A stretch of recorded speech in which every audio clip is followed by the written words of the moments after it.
Content warning for discussion of fictional sexual assault. Hello, everybody. We are back once again with another episode. Once again. Hello. We are back. Another episode. Yes, hello. See you guys next week. Yes. Bye. Hello. Come on, Keith. Oh no, Keith's broken. Wait, we gotta reset Keith. It's Hold over. on. He didn't go along with the joke. What is this? I'm going to start this episode with, I was right. I was right. Sure. With my Please stupid, provide context. I was right about Genshin Impact discussion being more controversial than political discussion. At least on my channel. I mean, maybe on your channel, yeah. I was waiting for the data, and the data is in. And Trump Be Gone episode last week, 77% likes on my channel. Genshin Impact, 63%. It's almost like a 50-50 compared to a 3 out of 4. Like, look, man, if it's like politics is never more important than gaming. So if there's a gaming controversy, it tops anything going on in the world. How it dare doesn't even you matter. have negative opinions about my moe girl addiction? Exactly. I would destroy planets to stop you from having bad opinions about anime. But if you tell me like, oh, your president sucks, okay, whatever, I don't give a shit. You're not touching the things that matter to me. Well, on my channel, it was sort of the opposite. I got 90% likes on the Genshin Impact. Everybody very happy about our agreement there. And then on last episode, it was 58.3. Womp womp. Womp. Indeed. I'm sorry for your loss and that you have to deal with those people. I don't deal with them. I have very good tools at my disposal. I mean, they're not very good tools. They're tools. They're tools.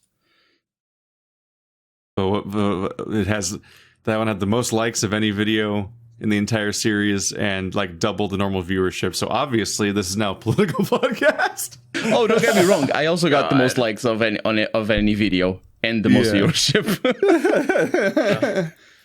Yeah, technically it had double the dislikes of the Genshin Impact, but it had 3.5 times the likes.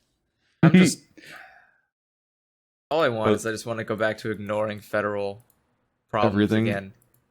I just don't. I like the only thing that makes me happy about Joe Biden is that he's not going to accomplish jack fucking shit.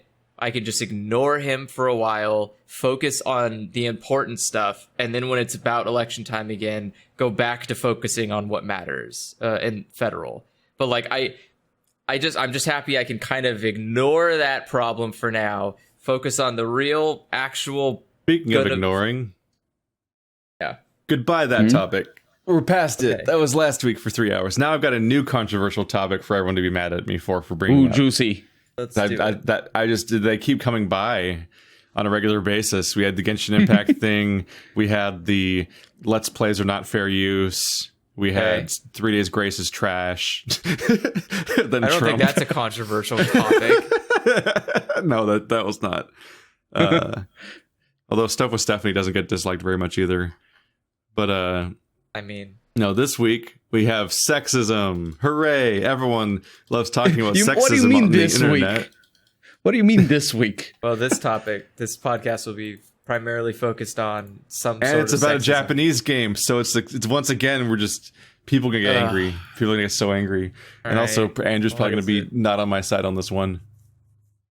You actually know about this already. We brought it up already, but I'm like, this is definitely a podcast topic. So there was an interview, and it came up that the Yakuza creator doesn't want Kiryu to beat up women in fighting games, and so that's the reason why the constant requests for Kiryu to be a guest in fighting games, because it just seems so blatantly like something that you could easily just like slot him into like Street Fighter or Smash or really any fighting game, and he already has such a diverse moveset because he's a brawler character that you could just make him fit and it'd be great and it's good fan service and everyone would love it. But apparently the reason he's not in these games constantly is because fighting games have girls in them, and here you can't ever hit a girl because chivalry or something. Milady, I hate it. I hate it. Yeah, I'm firmly in the opposite side, right? it's not as like he didn't come out and say anything sexist in like blatant, like he blatantly didn't go like, oh, women aren't a match for Kiryu, or it's unfair that it's unfair to pin, like Kiryu could never lose to a woman. He's not saying that. He's just like, my character I do not think would fight women, and I don't want to put him in a position where he would do that, because I have creative control over my own game, and I don't make him do that. So I don't have to give my character creative control to somebody else who may make him do that. Like, I don't see a problem with that. And there's something to that. There's something to like the Theremin argument approach of like, if I never let him exist in a situation where he would ever fight a woman, then we don't ever have to deal with this question ever for hundreds and hundreds of hours of gameplay. We'll just never question this ever. And that's okay. Like, he's not being blatantly sexist. He's just like, in my games, I follow a policy with Kiryu never fighting women.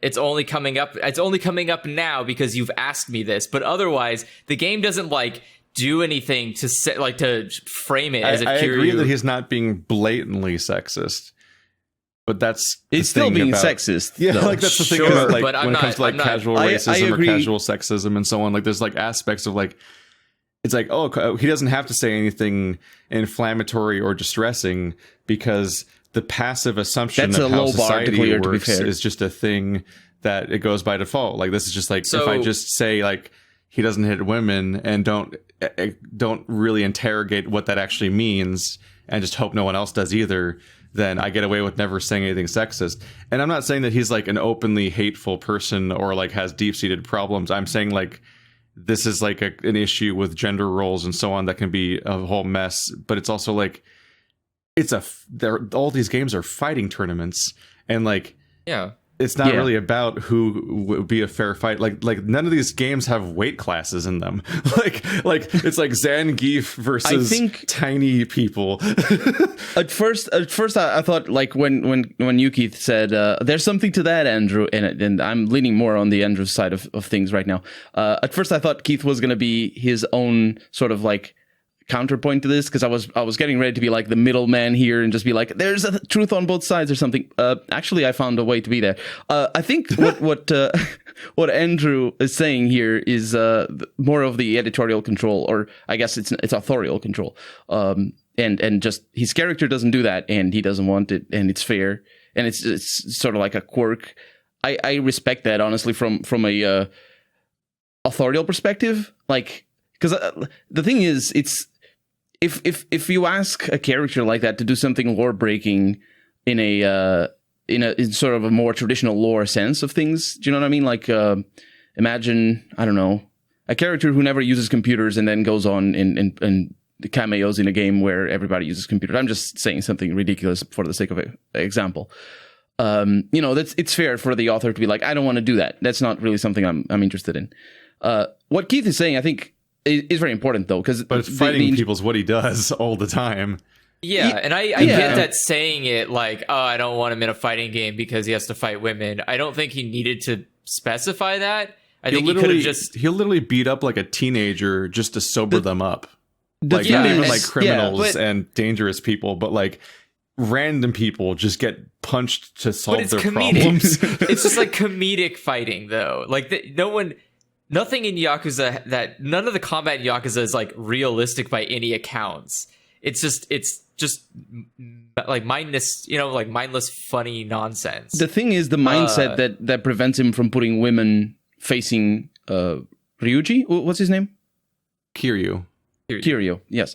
The thing that the mindset that prevents him from featuring women as villains or as adversaries that might end up fighting Kiryu is responsible for things like people saying women don't belong in the army, or they're not as strong as men, and that mattering, because it's like the thing about this sort of sexism isn't readily obvious. Fine, here's the reset to reversion. Here you go, Andrew. It isn't immediately obvious that I see a lot of people arguing that it's not really sexism against women; it's sort of sexism against men, because it's the men getting beaten up rather than the women. But the thing is, the way this works in society and in video games or in fiction as a reflection of society, the way it works is that the rights of a gender or people that are of a certain gender, in this case women, are taken away. And that doesn't, it's not the right to be beaten up by Kiryu, but it is the right to beat up Kiryu in this very fantasy sort of like very ridiculous thing because it's just a video game, right? But in real life, it is the matter. It is the case of the rights of women to go to the army, or to basically have equality in a lot of things that patriarchy protects them from, but protects them by removing their rights rather than by necessarily protecting them from exploitation. Because it's often juxtaposed to other sorts of exploitation, and I think Yakuza does from what I've seen anyway, does show that sort of ingrained sexism in society, and like from an authorial perspective, it's totally fair. You make a story about a society that is traditionally sexist, and I say traditionally, I mean traditional gender roles, where your main character only beats up men. But also the end result is that your storyline is all about men just going around beating each other up. And of course, it's a lot more complicated than that. But I don't know. The more I read this, the even less I feel this is a valid argument. Like, he just doesn't want to see Kiryu hit women.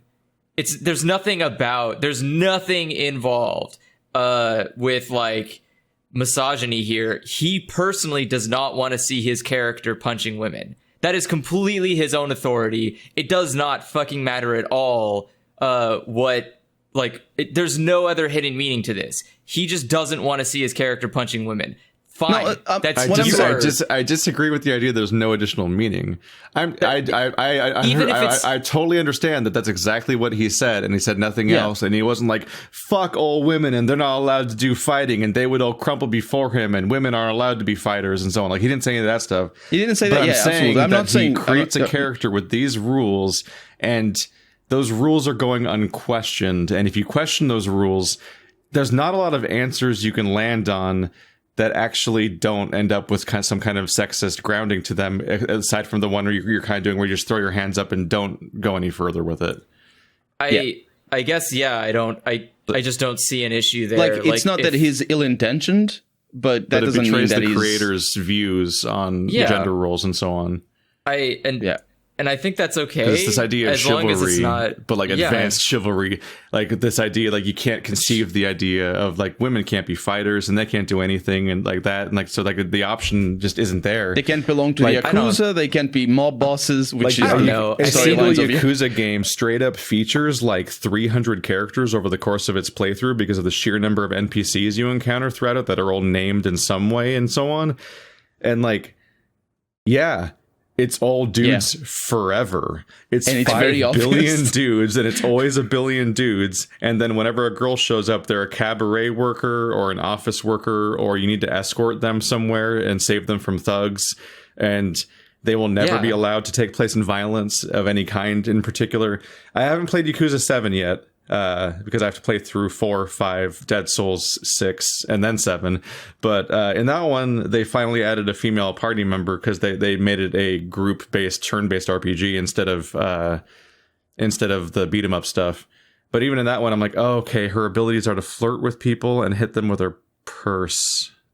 And it's that doesn't necessarily come from a bad one place. Thing for accuracy, because I'm the representation of the genre for you guys, because you guys haven't played the games. But I do need to amend one thing, which is that in Yakuza 2, there is a woman that is in violence, but it's specifically she is a cop and she can only use a gun for the most part. But there is one scene where she gets to kick some ass in a cutscene. But of course, it's always specifically there's a badass. They're very rare, but in this case, it was a badass girl that's specifically on Kiryu's side. So there's no situation where they would ever actually clash that way. And that reminds me that way. It reminds me of a game for the Sega Saturn. It was called Die Hard Arcade, I believe. And there were 2 characters that you could play, like this really muscly dude who just go around kicking and punching. And Dynamite Cop. What? Yeah. This is the game. Yeah, I was always trying to play this with Andrew, and it's just, on the infinite to-do list. But it was a Die Hard arcade in the States, and it was called Dynamite Cop everywhere else, because it was just an unrelated game that was branded Die Hard retroactively. That's why it's so weird. That's why it has nothing to do with the with it. The woman cop starts with a pistol, and she can punch and kick as well. But still, yeah, that's kind of. Yeah, that game has nothing to do with Die Hard at all, but it is fucking fun. It's so fun. I randomly saw it in a pizza place when I was 8, and it became a hunt. Can I ever find this ever again? And at the age of is 25, it only for the Saturn? I finally figured out that it's on Dreamcast. I was just gonna say they have it on Dreamcast too. I finally found out the reason I couldn't ever find it was because it was this fucking Dynamite Cop. Yeah, so I'm not saying that this sort of sexism, because that's what it is, comes from a bad place or just from a conscious. It does come from an unquestioning nature of society, because if you start thinking about this stuff, you then you can't hit women, they're women, and then never thinking past that, and then it's then the entire half of the population that is women looking at this is okay. You go on, and it's it's the kind of choice that might be made with no women in the room, or with Japan's particular views on gender and so on. Definitely no women in the room, and that's and again, it's I don't know. It's a situation that I don't think matters to me. It doesn't. It impacts I'm sure it doesn't matter to you. But I mean, I'm saying, in an overarching scheme, this matters nothing. This means nothing. It's just a nothing issue. Well, for me, it's a bummer because I'm playing this incredibly long franchise now, and I'm really attached to it, and I don't like how this characterizes Kiryu. And it's kind of a floating question in the background, and it was there already before the interview. There was issues because specifically I played Yakuza 0 and I had a great time, and then I played Yakuza Kiwami, which is the remake of the first game, where they added a bunch of additional content and they redid the game from scratch in a new engine. It's not an up-res or anything. It's just a genuine remake. And it features both Kiwami 1 and 2 feature a large percentage of, but not all of, the quests from the original game. In particular, not Kiwami 2. Actually, weirdly, 3. The re-release of 3, which was not a remake, it was just an up-res. They changed the content in it. They added some quests that weren't in the original US version, but also removed some, because there's an entire quest chain where a trans woman repeatedly stalks and assaults Kiryu and is constantly, it's a distressing representation of a trans woman. Trope. And they just fucking deleted that entirely. Nope, we're not bringing this along in the 2019 or 2018 re-release of the game. We're just gonna dodge this one. But specifically, Kiwami 1 has some weird slip-ups in particular, because you do get to fight female character models. And I say that specifically because of the specificity of that language is important. Because are they drag? They every single time they have to come up with an explanation for why the woman wasn't really a woman under the eyes of Kiryu, and that's why it was okay to hit them. And one of them does feature an assault, what's essentially an assault by what it seems to be either a man in drag or a trans woman, where I think specifically it's there's a sexual assault that happens and Kiryu loses health, and it's I don't like this. Oof. And there was at least 2 times in the game, if I remember correctly, where you fight a female character model, and it's explained why they weren't a woman under the eyes of the Japanese creators and so on. And it's I don't particularly like the feeling of this discussion. And so then having this interview come up afterwards, I'm I'm sad about this. Because the only thing that comes to mind is when you tell I wouldn't like Kiryu to hit women. It's the first thing that comes to mind is Street Fighter 3, 2, 1, go, and here's Chun-Li, and Kiryu's I'm sorry, but I cannot hit a woman, and it's what the fuck did you just say to Chun-Li? Who the fuck do you think you are? What the fuck?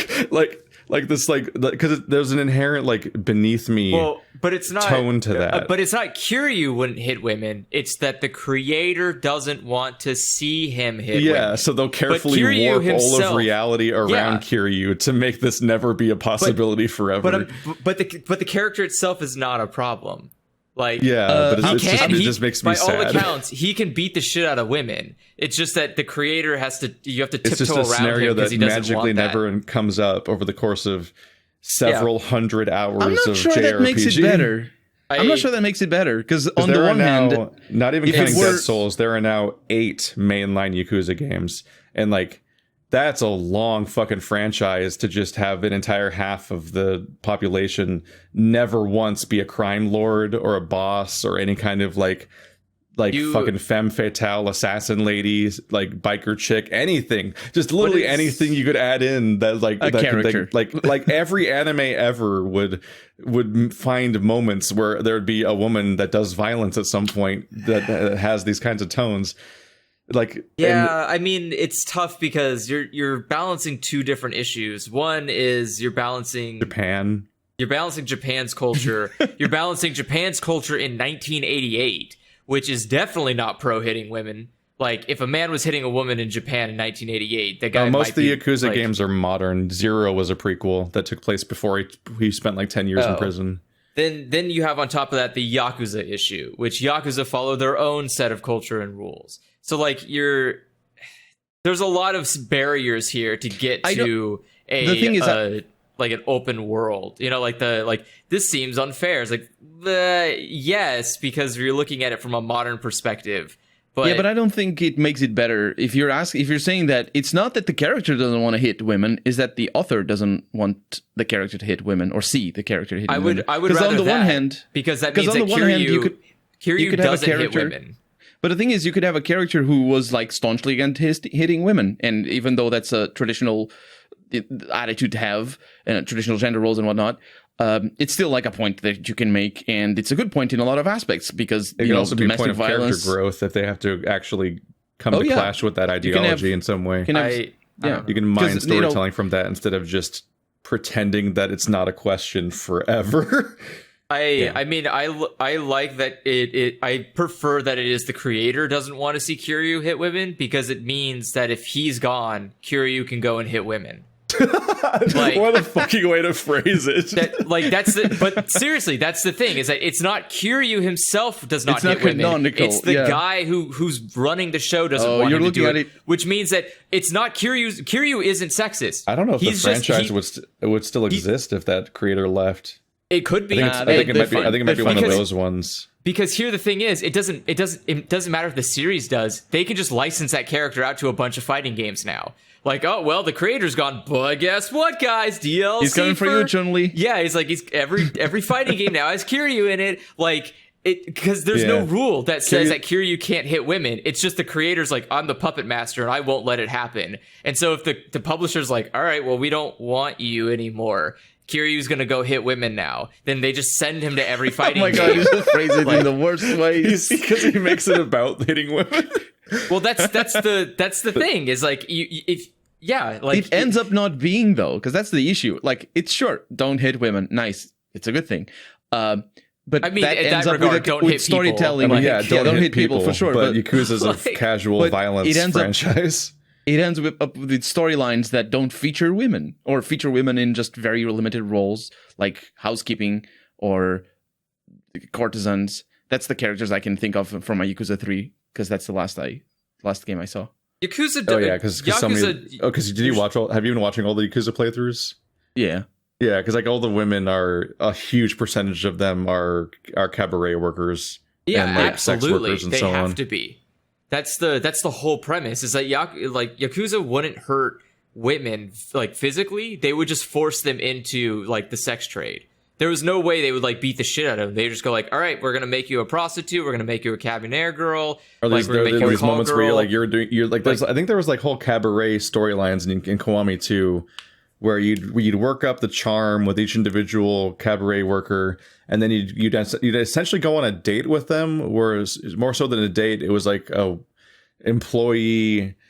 It was like an employee-employer sort of meeting interaction where you get to know them better over coffee or something, and then over the course of those storylines, they would come into conflict with somebody. And what was really like comically consistent is that like they would come in contact with another woman that they're in conflict with, and then there's this big storyline about all the conflict and the reasons for it, and then their proxy men have to fight. Like some random thug dude you've never heard of before will show up to like fight on behalf of the other woman, and you're fighting on behalf of your cabaret woman. And it's like, what the fuck? I don't even know this guy. And they had to invent a whole new character just because they can't ever let the women fight. Like they're terrified. No, that totally makes sense. It does, like, and like women's that is totally canonical. You would definitely have brothel women have men who would fight for them. Like that is a normal ass thing. Absolutely. That is absolutely normal. It makes the game like it's just the consistency of it, though. It feels weird, sure. There's always like, another excuse. There's always another reason why this woman will never get their hand dirty. Yeah, but it's a whole other world. Like, especially in a game that reliably does side quests where fighting shouldn't even be involved, but somehow you end up beating the dude like 3 times until he learns the lesson that he shouldn't, I don't know, scam people or something. I just know there's going to be like a punchy girl in like 5 or something, and everyone's going to say the same. Like the comments are already typing. There's like 10 identical comments that all point to the same character, but the fact that they're doing that highlights the disparity. It's like, aha, in the 6th game of the franchise, we finally added the one punchy girl, but she's still not going to fight Kiryu. But she is a punchy girl. She punches people. Look at her go. And like it's like, wow, an 8-game franchise, and there's an exception. That doesn't speak to any larger trend at all. And once again, like I love this franchise. I want to play all of them, and they're great. But it's just, there's a thing that I have as a takeaway. It's just like how like I'm really digging Berserk. I'm reading the fuck out of these each time a new volume comes in, because I'm doing the deluxe editions where like every few months I read another big tome of Berserk, and that's fun.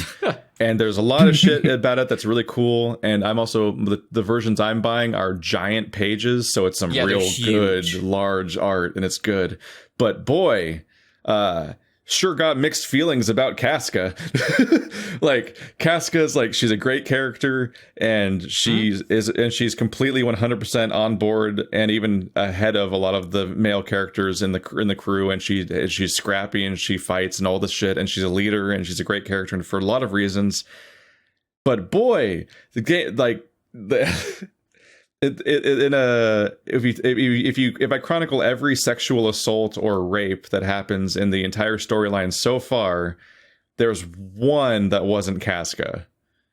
Maybe. No. And it's a really prominent one, and it's a big deal that happened to the other character. I think you're heavily overglossing. But the number of times that the times that they fight like a mercenary dude, and then the mercenary dude warps into like a monster dude, and then he rips Casca's top off, and then tentacles are going towards her vagina, and I'm like, oh, we're doing this again.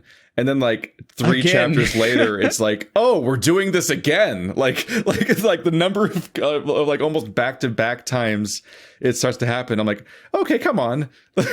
Like one time I'm already like a little, but then it happens multiple times. I'm like, all right, come on. There's like other plot points you can have besides let's assault Casca in a sexual manner for being as the female character specifically. I'm like, she could just get injured or see something unspeakably horrifying, and other things can happen, which also all those things happen too. But like, you don't need to specifically zero in on like, hey, the one female character is going to get weirdly sexually assaulted a few too many times in a row. And it's like, I don't, no. That's a weird mixture of the fridging of female characters and the sexual assault as character development tropes. Because on the one hand, you see a lot of female characters have be sexually assaulted and then use that as a character development point. That's just one of those things that happens reliably. This is all in the background of noise of knowing that Rape Horse is coming. Like it's like, really I know tough, Rape Horse exists because everyone talked about him because of Ludwig and Bloodborne, and that's also a similar, like, there's a character that's trying to rape a woman, and I'm like, Oh, so wait, you haven't even seen Rape Horse yet? No. Okay, yeah. So what you're talking about is the eclipse has just happened. Yes, so, and so like, I've only seen so much so far. But so I'm saying in the context of what I've seen so far, I'm like, okay, there's been like 3 or 4 sexual assault and rape things, and they're pretty much exclusively Casca over and over again. And I'm like, okay, come on. That happens up for like it happens up until the Wait, where are you right now? What? Like, because I don't want to spoil. I'm trying not to spoil things for the audience specifically. Besides, so if you haven't gone to Rape Horse yet, window, once you experience which now there's the issue of trying to explain Rape Horse to the audience. You don't have to. Once you experience that, the sexual assaults towards Casca just cease, like, dramatically. Because from there on, dramatically, that's not a good dramatically, like, you almost never see them. And the reason is because the author goes, wait a second, this is really stupid. Everyone's getting raped all the time. It's fucking it's like that one it's meme. Medieval times. People just do it all. Who's gonna stop them? Like, the narrow, like, it seems stupid. Like, the author goes from the Let's see, I can actually check my index here. Like, he goes from the eclipse and goes, okay, I think I'm leaning too heavily in this part. I'm just going to, like, expand out and go, like, it's not just, like, I need to stop focusing it in. It's just a thing. It's part of the world. This is a problem that just happens in this time period. And you stop seeing it so, like, in your face. It becomes a little bit more so I have about the world rather than about the character. I have Deluxe 5. 6, I think 6 comes out this month, actually. Deluxe 5 ends on chapter 91, volume 13. Which sounds like really big numbers now that I look at it. Holy fuck, this is a long series. It's 16 pages each. That's for me, it's like volume 5. But it's like I'm already in volume 13. There's 357 chapters. Yeah. So, what you said, chapter 91? But no, overall, like, Berserk is fucking compelling. Well, even beyond, like, just the, like, obviously, like, the constant Dark Souls stuff that I'm doing on the channel and everything, like, for hundreds and hundreds of episodes, like, eventually it's like, I want to know about all these Berserk references that are supposedly in these games and get some context for that stuff. But also just, when it comes up enough, it's like, I want to know what this story is because it seems like it might be good. And there's a lot of really interesting things about Berserk, but, like, that does, like, really in these first 100 chapters that specifically stood out to me, where I'm like, okay, one was a lot already, and here we go. Yeah, please stop.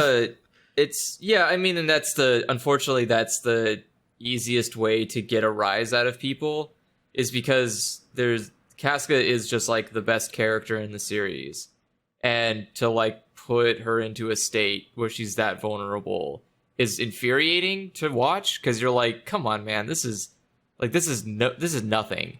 This woman could, like, break this guy's neck 7 times in a row if she wanted to. This is absolutely shitty. That's why the fridging trope is harmful, though. Well, it's not even that. It's just What's the idea? Like, this woman will make you feel things, so we're gonna hurt her. Yeah, because you're not even centering the woman. You're not even centering the victim. In this case, it's like she's enough of her own character that she doesn't exist purely as somebody else's motivation. Okay. So she's pretty well rounded and has a lot going on. No, she's a great character. Everything about her is amazing. She has great character growth during the beginning before the eclipse. There's a lot of it's just such a good character, and then he just goes like, all right, the character's gone now.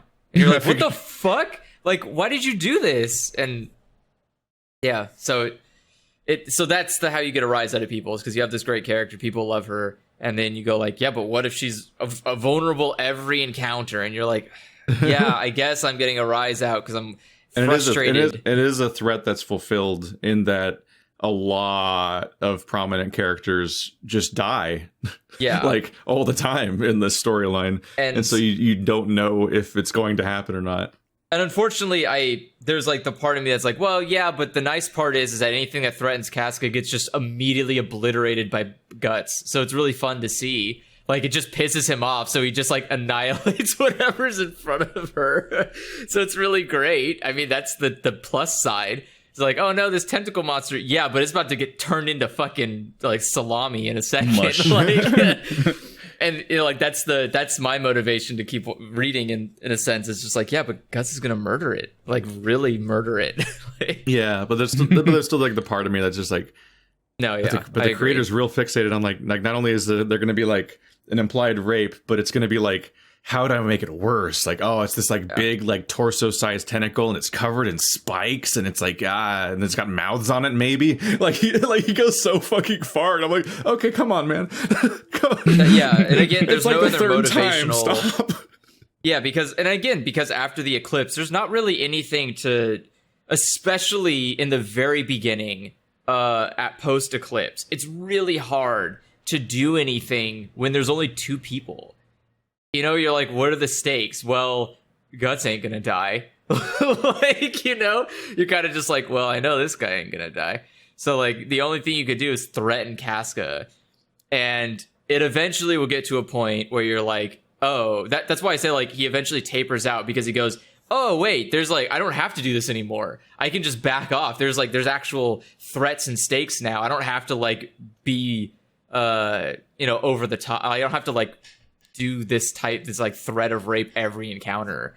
And it's like, now he just focuses on like, yeah, this is a thing in the world, you just have to worry about this, and it's not just these characters, like everyone in the world has to worry about this problem.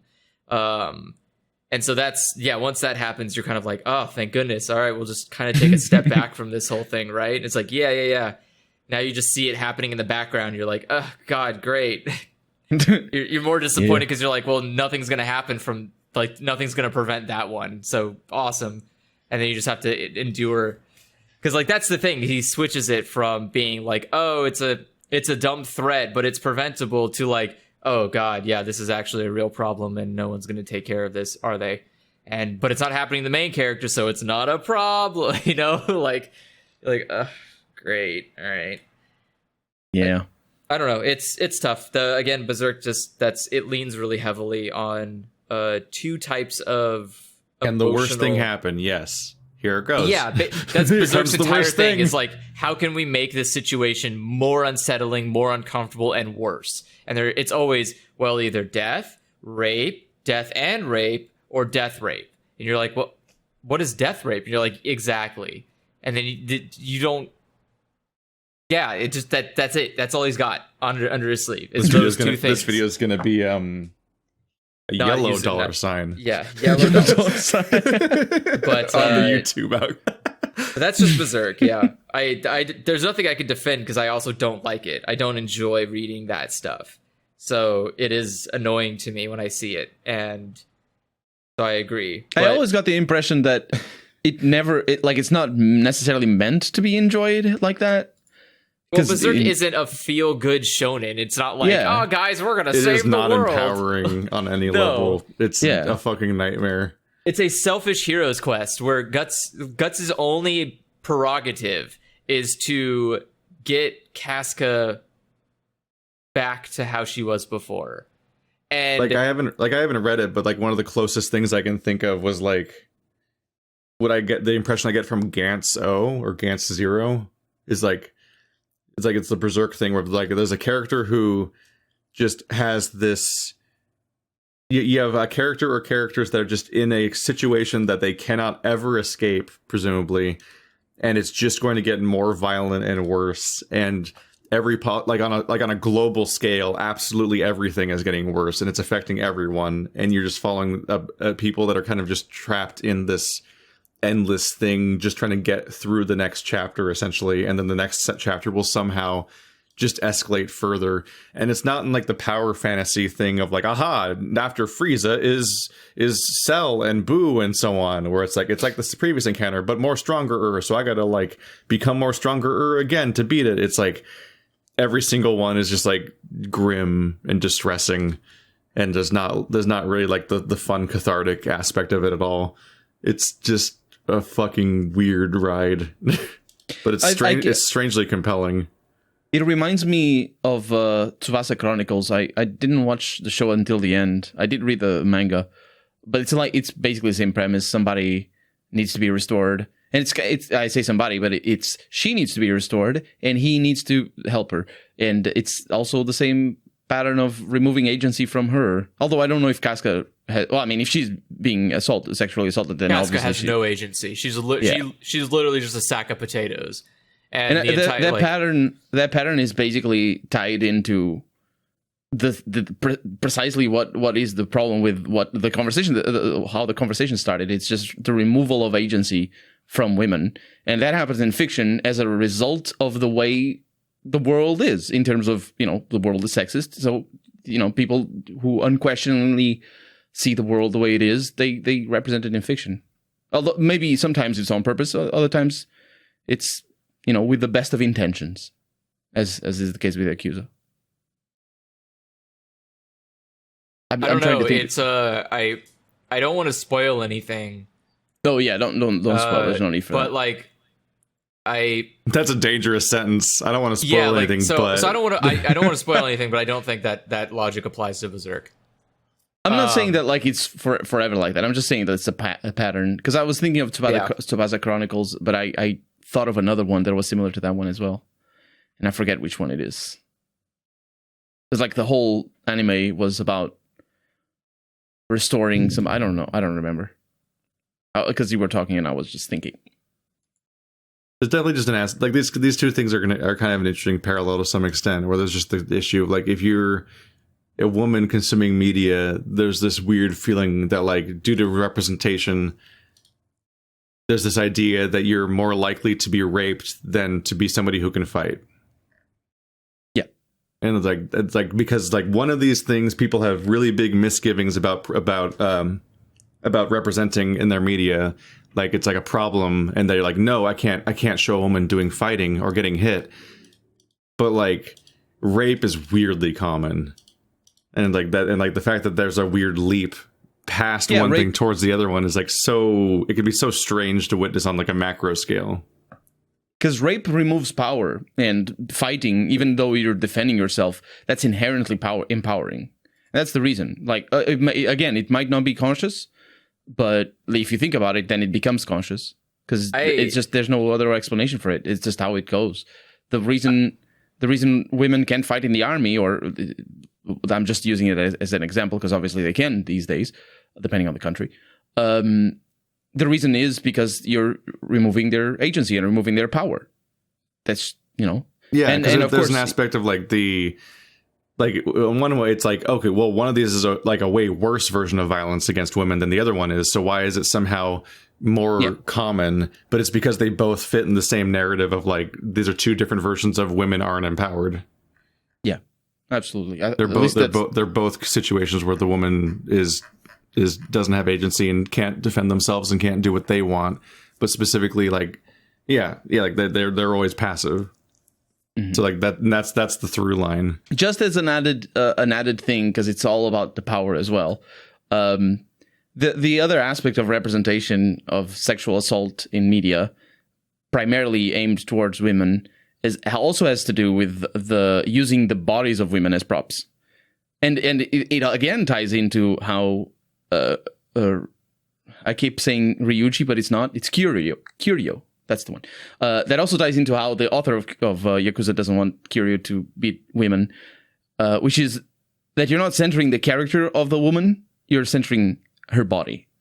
Even though it is fictional, obviously, but it's also it's intimately related to how the body of a woman is used in media and is objectified. That's for me anyway. It's the easiest way to understand objectification and how it happens and when it happens is to specifically observe how the feminine body is used in media and how it's also used in when I say media, I mean I don't just mean fiction. We're talking about fiction, but it's all the other media as well.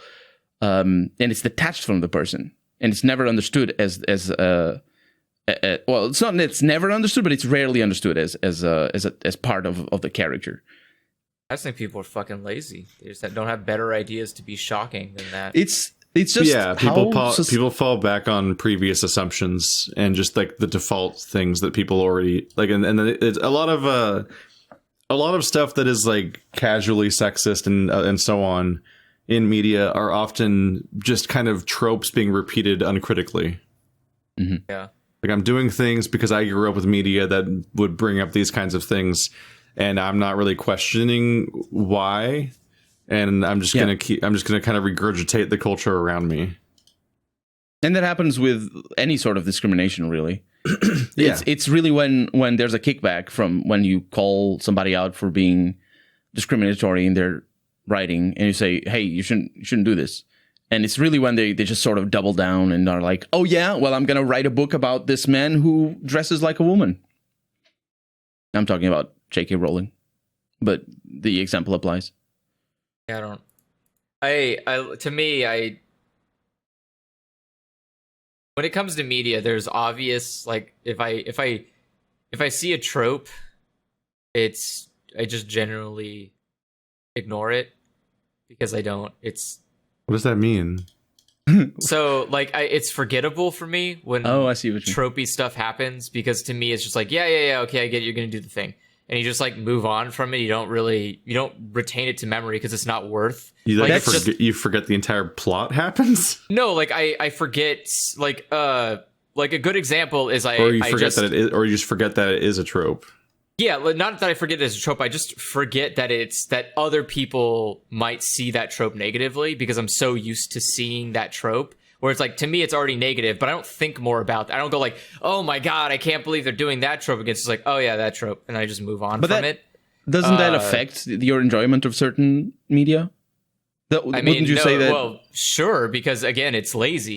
You're not thinking critically. You're just like, or not thinking, but you're not being creative. You're just like, yeah, I can just do, like, haha, trans women in Japanese are always quite crazy. And it's like, sure, all right, whatever, man.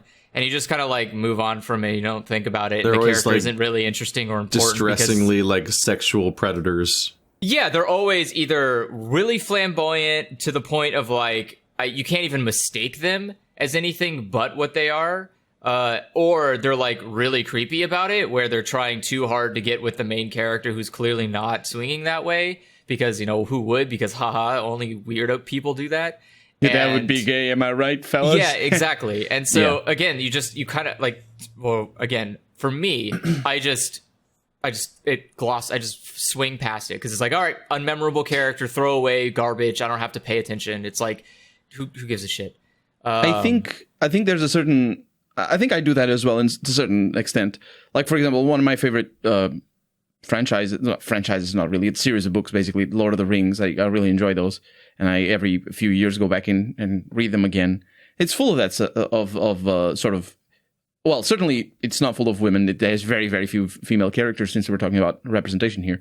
But it's also full of just ingrained notions that are just blatantly discriminatory, and to the point that really the best way for me to understand the books is to see them as some sort of like mythology sort of thing being written from a this is not really what happened, it's just this made up story, because some stuff just doesn't work in the modern day, and I don't think it ever worked for me, even though I read the books like 20 years ago.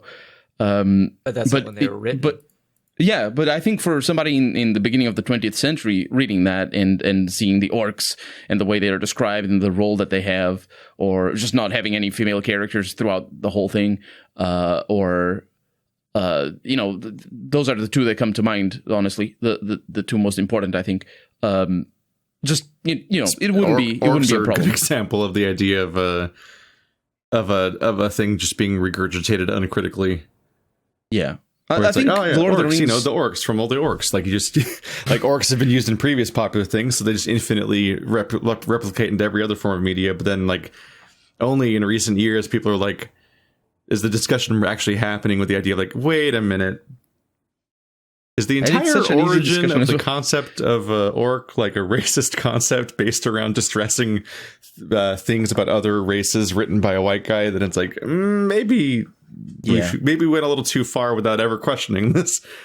And yeah, absolutely. And the thing is, I think Tolkien himself sort of understood the limitations of his own writing, so that's why I think I prefer to think of Lord of the Rings as written as a sort of like, this is like a Bible, or it's not supposed to be like the literal thing that happened, just the story that we have over here. You know what I mean? Yeah. And sort of forgive that everything is black and white. There's such a thing as elemental evil, or just the whole biological determinism of the race as a concept throughout the whole setting is just super worrisome. But it's just written like that, and I think it works for me. It works if I forget those things and just not really think critically. But if I want to think critically about that, like I think like it does diminish my enjoyment. But in the moment when I'm reading and when I'm just thinking about it, it's like, I don't know. I think if that's what Andrew's saying, it's like we watch all the Harry Potter movies and you're just having a fun adventure. But then every now and then, maybe even when you're not watching Harry Potter, but just like a week later, you're just like, yeah, but why do all of the goblins control the bank and they look like that? Like they control all the money and they've got giant noses, and I'm like, they're Jewish goblins. Is that really hard to parse through? Like, you don't have to. I don't know. I'm not like, my point isn't to pretend that I don't understand why she did that. Of course. My point is that it's just it's one of those things where like a thing kind of just spreads around uncritically. But it becomes a thing where it's like it's mass media, where it's a hyper popular franchise that a bunch of people are exposed to all the time, and so it's worth questioning what that impact, how that can impact society potentially, if it's reinforcing certain ideas potentially. Yeah, like, we're in an area of a neo-Nazi resurgence, and there's anti-Semitic tropes in the Harry Potter franchise. That's not great news. But it's on purpose. It's not. It doesn't single-handedly make me go like, let's cancel all of Harry Potter. Other things do that more, but specifically, there's J.K. Rowling herself. She cancels it good. Like, she doesn't even need like rope. She has a fucking she has a rope factory. She has a closet of nooses. It's endless. My God, it's just never has someone hung themselves more times. Them on their own, and she's still making more money than. It's incredible. Yeah, but God, it's like her and Roseanne. It's that's the company she keeps at this point. I don't know. It's that's true. It's weird to me. My point isn't like, fuck you, creator of Yakuza, and fuck you, Tolkien. How dare you? Lord of the Rings is canceled. But it's not. Fuck Tolkien. No, it's just like these particular. But it's just like acknowledging that there are ideas that are regurgitated by some of these franchises that are worth questioning, and that's the to piss off everybody. That was basically the point of the Tropes versus Women series with Anita Sarkeesian and so on. Like, people got really, really, really fixated on the idea. God. I don't want to talk about feminism here. Oh my God. It's been like 8 years and we're still not emotionally prepared to process this topic. You don't understand how, like, PTSD. If somebody says Anita, I just see red, and then I go straight to the comments section, and then I just start doxing people. Why did you have to bring politics into the podcast? Oh my God. Yeah, we got all this time into the podcast with no politics, but I said Anita Sarkeesian, and now it's just over. He said it again. That's it. Video games are canceled. Let's just say it a few more times. That's it. We're done. Wrap it up. Clap, Nintendo. Shut the fucking doors. Can't have Mario in this sexist pro era. Not gonna have Princess Peach saved. No, it's gonna be more like that's a good Mario example, gets saved by Princess Peach. If they cancel me for saying Anita, then they're the cancelers. Checkmate. No. Oh my God. That's your shield. It's the infinite irony is that the implication that it comes from one side when it's like everyone fucking calls for cancellation all the time, and it's just like a nonsense. God, I hate cancel culture. What a shitty fucking waste of time. But like the whole point of that series was the idea of talking about a trope, and the difference is that because there's another channel that has the same show. But without the same like spine behind it, and I don't mean that as in like, oh, you're weak because you don't have I don't mean spineless that way. I mean like it doesn't have like the same uniting theme behind it of a point. But Overly Sarcastic Productions, a channel I like a lot, has an entire series on tropes. But because they usually dance around the more controversial topics, they don't have the same backlash. But it's the same episode. Like, if you look at Trope Talk by Overly Sarcastic Productions, a show that many of you are already watching because it's very popular, it has basically the same exact structure as the Tropes versus Women series did. Their video game tropes in video games versus women, or whatever that awkward name was for that series, because I think there was Tropes versus Women before that, and then video game Tropes versus Women was the specific one where people got real angry. But that was because it was specifically a series of feminist topics as opposed to just general topics. But like in overly sarcastic productions, like every single time it's like, okay, here's this idea of a trope, and here's what it potentially means. Here's why people use it in a storyline, and here's some of the iffy things about it and why it can be good and strong, but also can fall into pitfalls. Because that's the thing about tropes, is tropes are not inherently negative. They are just a reoccurring concept, either a theme or a device in a storyline. And we tell stories almost entirely in tropes sometimes. Yeah. And so like it's just an observation, like, hey, this is a particular thing that comes up a lot. Like from this channel, I learned about the concept of a lancer, because I was like, what the fuck is a lancer? Because you talk about these like particular groupings, like if you make 5 anime boys that are all going to go on an adventure, they're going to have like certain personality types, most likely, just like in like Ninja Turtles and so on. Like Red is really good about that, your personalities and certain archetypes. Otherwise, otherwise you might make them all the same person. Because they have to have conflict, but not enough conflict that they're not on the same team, and so on and so forth. But you always have the leader and the guy who wants to be the leader, and the guy who's a mediator between them, and the guy who just doesn't give a fuck, and everybody's kind of weird about that guy. You have to have a klutz. You have to have... I don't know. The klutz is usually the go-in-between, like the guy who's mediating between. Like it's like how TMNT has like the there's the awkward, funny, gets into trouble character. There's the fucking loner rebel guy. There's the nerd, and there's the leader, and like that, and like there's variations of that a lot. And like basically so think of Lord of the Rings. Raphael is the Lancer. And you got it. Raphael's Vegeta. Yeah.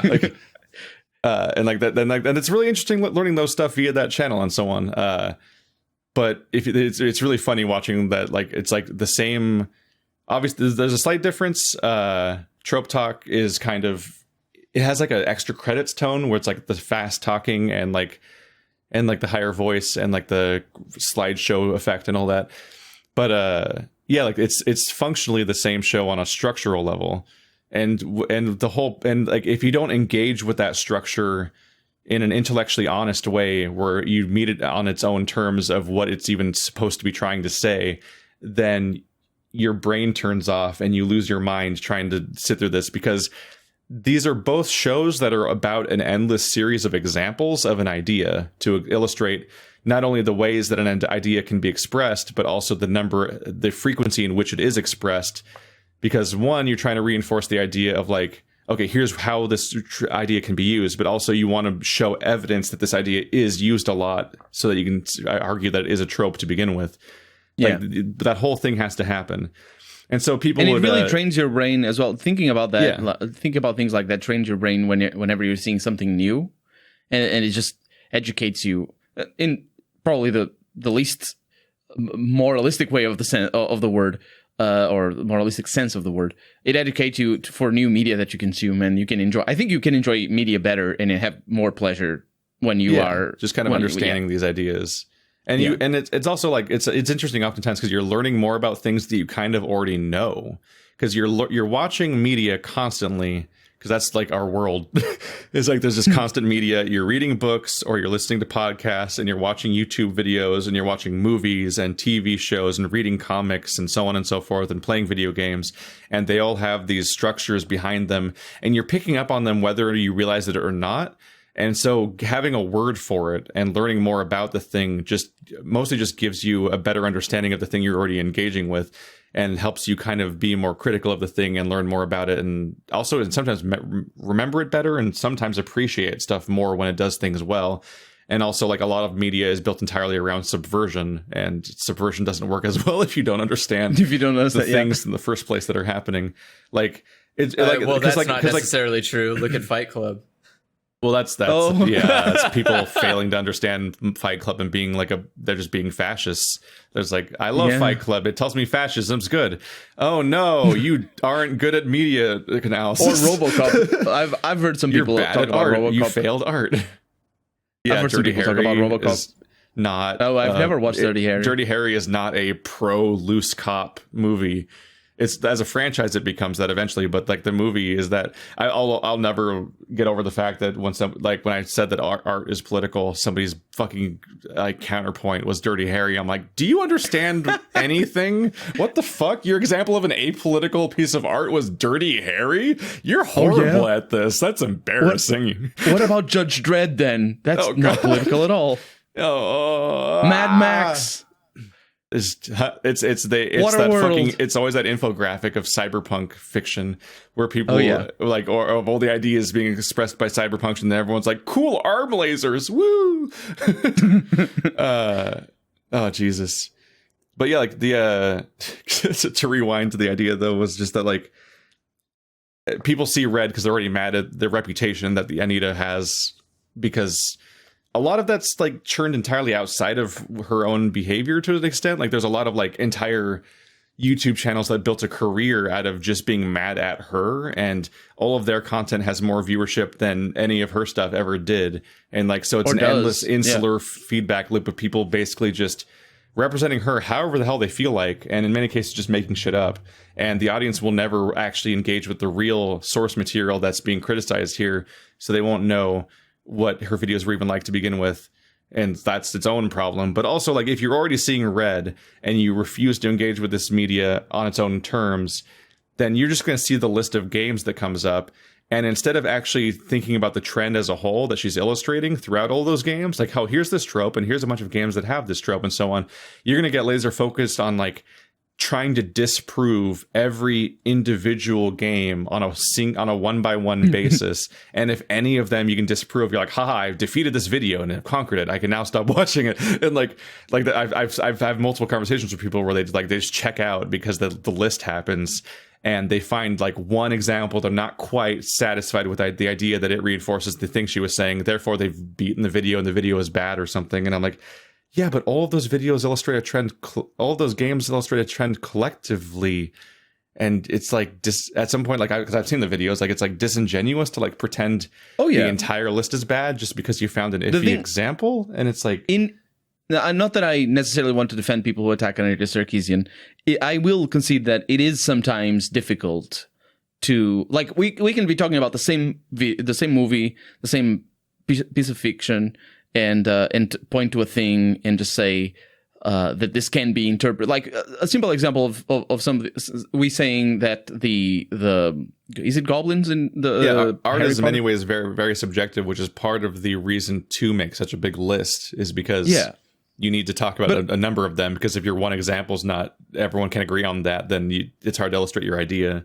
But I don't doubt that there are people who look at the whole list and just don't see, by not seeing like a clear, delineated, unquestioning or unquestionable example anywhere. They're like, oh, this could be interpreted in another way. They just disregard it wholesale. You know what I mean? Because like it's perfectly possible for people to look at the same thing and understand it the same way, and just give it different values and different weights of how relevant it is, and that's how people develop opinions at the end of the day. Really, it's just that you value some things other than other things, and I'm not trying to equate both sides here. What I mean is, it's literally like this podcast is an example of that.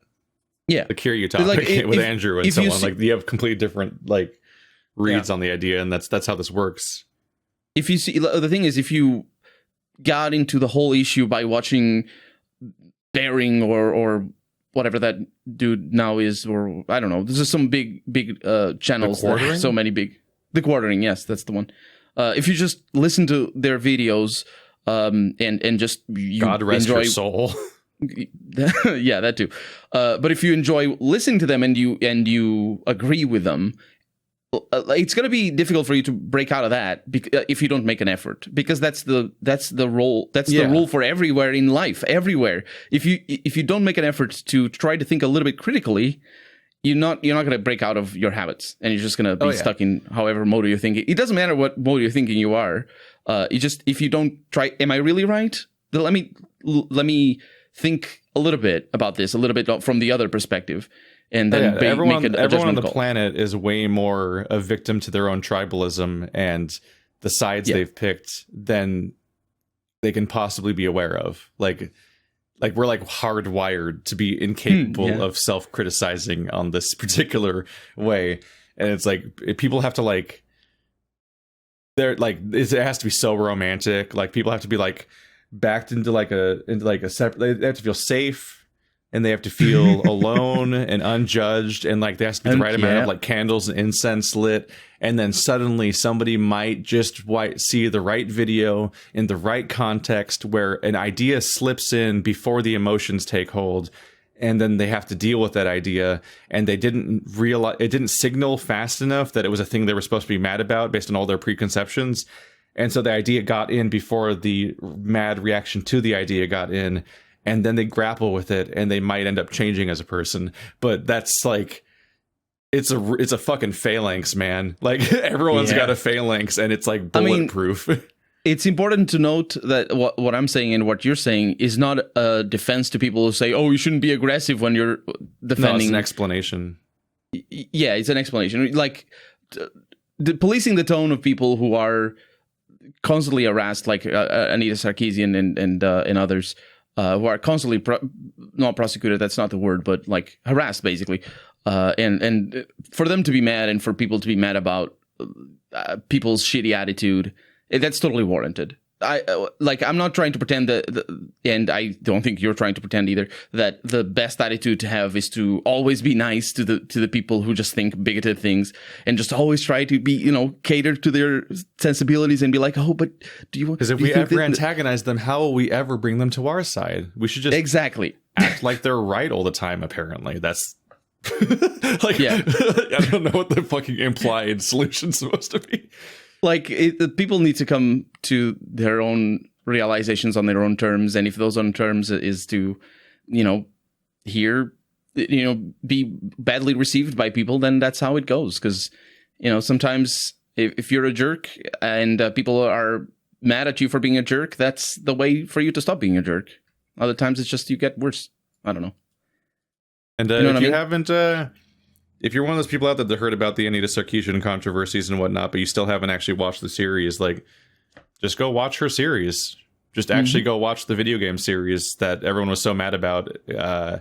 You'll be shocked because, like, for years, people literally made a career out of attacking the series and her as a person. And in many cases, she was putting out like one video every like 3 to 6 months. But in that time, an individual channel would make 24 videos about her or more. Like, they would just fucking churn them out. There was always another thing they could come up with to talk about, because like they had that content machine where they had to keep riling up their base every day, because that's how the YouTube, that's feeding the YouTube algorithm. You got to have your weekly content where you just like are mining those views. It's like how fucking the coordinating will like yell about cartoons he doesn't even watch because he thinks that people will be mad about it, or at least he can make them mad about it if he brings it up in the right context. Like, it's just it's a dishonest grifter outrage machine. It's just embarrassing shit. He's an embarrassing, sad, shitty person. And I know that because I've seen his content, unlike all the people that talk about Anita half the time. But like, you'll be shocked how fucking boring the video game series is. Like, I learned things. Like, a few of those videos taught me, if not things if not ideas that I'd never heard of, at least gave me a word for things that I'd kind of observed but didn't know how to articulate that particular idea, like Missman or fridging and stuff like that. Like this idea, like, there is fully fledged character boy, and then the girl one and stuff like that. And then of course fridging was like, I think I had literally not heard of fridging before, and now that I've actually heard of it, I have like a way more context for a lot of storylines, because I'm like, shit. Because once upon a time in a superhero comic, I think it was Green Lantern, somebody just came home and like their wife was in the fridge because they were like dead. I think it was the Green Lantern. I think it was Hal Jordan or something like that. And like it's like the idea of like, oh, you killed this female character as motivation for the male character. It's like the more final version of damseling and so on. It's like this character exists in the storyline to be the motivation for the male character, and like that's just an observation. And like she specifically says that, like, she specifically makes the point in the series that like part of being critical of media is like a part of enjoying media is being critical of it. It's like you can enjoy media and want it to be better at the same time. And like that's the preface of the entire series. This idea like video games are not evil, and the people that make these video games are not evil. but here's a particular trope that is kind of harmful, and here's why it's not great, and here's an examples of how it's so common, and like, shouldn't we question why that's super common? And the idea there is that the idea there is not that each individual thing that uses that trope is individually bad, but like there's a collective wrong from the fact that it's happening so constantly. And the very existence of her content being there to be like, hey, let's just actually stop for a moment and think about this for a second. That's all. That's winning. She wins. That's the only goal, is to have everybody stop there and think about it. Because if you stop and actually think about it, you're no longer regurgitating tropes uncritically. You are making a choice from then forth if you do use that trope or not.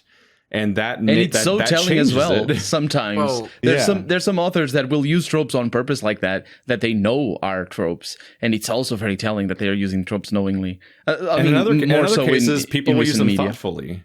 They'll be specific, I'm going to use this trope, and I know that there's some issues with it, but I specifically have, like, I think I've done the cost benefit analysis here, and I'm like, the way I'm going to use this is worth going down this path, and I'm going to do something interesting with this. And like, it makes all of our stories and art better.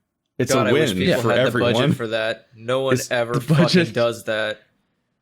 The budget. Watch so much fucking media where it's like, yeah, here's a trope. Okay. And let's just do it. Are you going to do anything with it? And they're like, yeah, that's it. The trope. It's the hero's journey. Don't just give me a trope. Give me something with the trope. Like, yeah, are you going to subvert it? Are you going to build on it? Are you going to somehow make this tie into your story? No, I just want a trope. Okay, fine. Fuck off then. I don't have time for this. Like, anime is full of that. More so recent years, because I think there's been a boom in how many anime series have been produced, like for less than years. Anime has there are hundreds of hours of things you could talk about why anime is like such a fucking shitty medium, and it's like you could talk the amount. There's like hundreds of things you could talk about with anime why it's a shitty medium, and it just triples in scope the more you progress. So like anime is like, it's isolated because it's only from one place, so it's shitty, but it has its only a small amount of shitty things. Then you go to like cartoons in general, like all cartoons. Yeah, they're super shitty. There's so much fucking problems in cartoons. Then you go to like live action shows, like it's just a sea of shit. And then you go to movies, and you're like, I don't even think you made anything. You just created literally nothing. Why did you do this? And then you go to video games, and they're the pinnacle. They're like a black hole. Oh, you think movies are worse than things like... Games are the worst medium. Games are nothing but a gigantic fucking archaic black hole of bullshit. Where you're in terms of storytelling, or in terms of storytelling, like, what's the point? It's like, it's all tropes, nothing but tropes, fucking trope. You're like, stop, please stop the tropes, stop it. And we just need to think of Metal Gear Solid, basically, video games which is one of the best, and it's tropes left and right. I mean, playing a AAA storyline can be fucking brutal in video games, where you're video just like, games exist like in a loop. You'll play one story for like 30 hours, and it's just. Like, I saw the tin and I knew what I was getting into. like from step one, I knew, because it was going to be so trope laden and so uncritical and uncreative that it was just going to be exactly what this was always going to be story-wise. And it's like, it's incredibly disappointing playing a AAA storyline usually. And it's like, I check out. There's only 3 things you can do with a AAA video game: consume, enjoy, repeat. That's it. That's the only 3 things. If you do anything besides the 3, you've broken. The system breaks. It all crumbles down. I see like the new like Batman 4-player game coming out, or I see like Watchdog Legions, and I'm like, they're going to do nothing with this, aren't they? Like, it's at best going to be it's going to be the same gameplay as the previous game, but the next gen flashy graphics and just a nothing story, like a nothing burger. It's in London now, Keith. It's completely different. Everything changed. Revolutionary. Like, everyone talks in a dumb accent. They drink dumb liquids, and they have a dumb queen. It's completely different from like America, where they drink dumb liquids. They have a dumb king, and it's complete. Keith, completely. But they different. have more guns in America. No. Oh, it's Tom Clancy, so of course they have guns everywhere. Watch Dogs isn't about shooting. Is it Tom Clancy? Well, yeah, Tom Clancy, but Watch Dogs isn't Tom Clancy. Ubisoft publishes Tom Clancy stuff. Watch Dogs is just a almost. Yeah. What if a hacker was Assassin's Creed? And it was like, if a Ubisoft game has guns, it's probably Tom Clancy, Watch Dogs, or Far Cry. There's like a little six bit Tom Clancy franchises, then Far Cry and Watch Dogs, and each one of those franchises kind of like finds its one niche, even if it's a few games in, and then they just aggressively stick to that niche. Like Watch Dogs 2 had like, because the first game was really boring. The second one's like, we have really animated, fun, chipper characters that say quippy dialogue all the time, and so now this third game is about like a kind of a dark revolution, but the identity of the franchise is that chippy dialogue, so they kept it. Yep. and who cares if they clash? And like ever since Far Cry 3, they've been like, okay, I get it. Every single Far Cry game is an open world game where there's bases that you can attack from any direction. You shoot things. There's there's some wildlife. There's some fire. And there's some like crafting materials you gather, but more than anything, on top of all the obviously there's a bunch of nodes on the map, and you're trying to complete the map like every open world game. But the most important detail, no matter what, is that you've got to have a super, super quirky villain, and he's gonna have a lot of chances to monologue at you, and he's gonna be like the primary selling point of the game, and he's gonna be on the cover. Like they should just put that video about do you know what the definition of insanity is from Val or whatever his name was? Just over and over. It's all the storyline. That's all you need. I wish that was the tagline of every video game. Of every video game. It's like Albert Einstein said, did you ever hear about the thing I said about insanity? Yeah. Like, fuck, the next one's almost a parody of itself, because the next one they just straight up got the guy that played Gus Fring in Breaking Bad. and he's on the cover, and I'm like, all right, well, you found the most iconic TV villain actor practically of the last decade. He's going to be your big iconic villain in your iconic villain series. It's like Far Cry 5 was such a fucking insult, where it was like they just get so creatively boring so fast. I live streamed myself playing Far Cry 5, and I had more fun doing non-story stuff. So I had more fun like breaking the game. Like we did a thing where we were hunting all of the kids, and because the point is you're so for those who don't know Far Cry 5 plot, it's the plot of Wasteland 3. Well, sort of. Yeah, I guess you could argue that. It's just like basically there's Christian fundamentalists, and they're like, what if we just took over a state and nobody stops them? And wait, that's the plot of Wasteland 3. Yes, no, it is the plot of Wasteland 3. There's a big, significant, like, very prototypically American sort of like supervillain dude, and he's got a bunch of kids that are all controlling different regions of the map, and you have to like deal with each of them one by one before then coming back and potentially dealing with their dad. Yeah, well, Wasteland 3. Yeah, and in both games, you can technically just resolve it right away. Oh, by shooting the dad? At least I assume you can just shoot the patriarch. No, probably, but you cannot shoot. In Far Cry 5, you can just refuse to. You can refuse to. It's that secret ending. Yeah, because that's the other thing. It's like Ubisoft, like their board of directors just like commands, like, aha, people like this thing once. It is now a mandatory staple of the series. So it's like, okay, now every single Far Cry game has to have a fake out ending or a secret ending where like there's some interaction you can do in the first scene that ends the entire story. And then you just get an ending, and then you're like, haha, I did it. Because like in the other one, like in Far Cry 4, they tell you to wait here in that room. And then if you wait there for like 10 minutes, he just takes you to the place you want to dump your mom's ashes, and the credits roll and nothing happens. And in 5, you can just not arrest the guy, because arresting him makes all the events of the story happen. And it's like, all right. But so we were going around hunting the kids, and one of the kids, because they all have their fucking monologues, and one of the kids was going on this huge fucking monologue.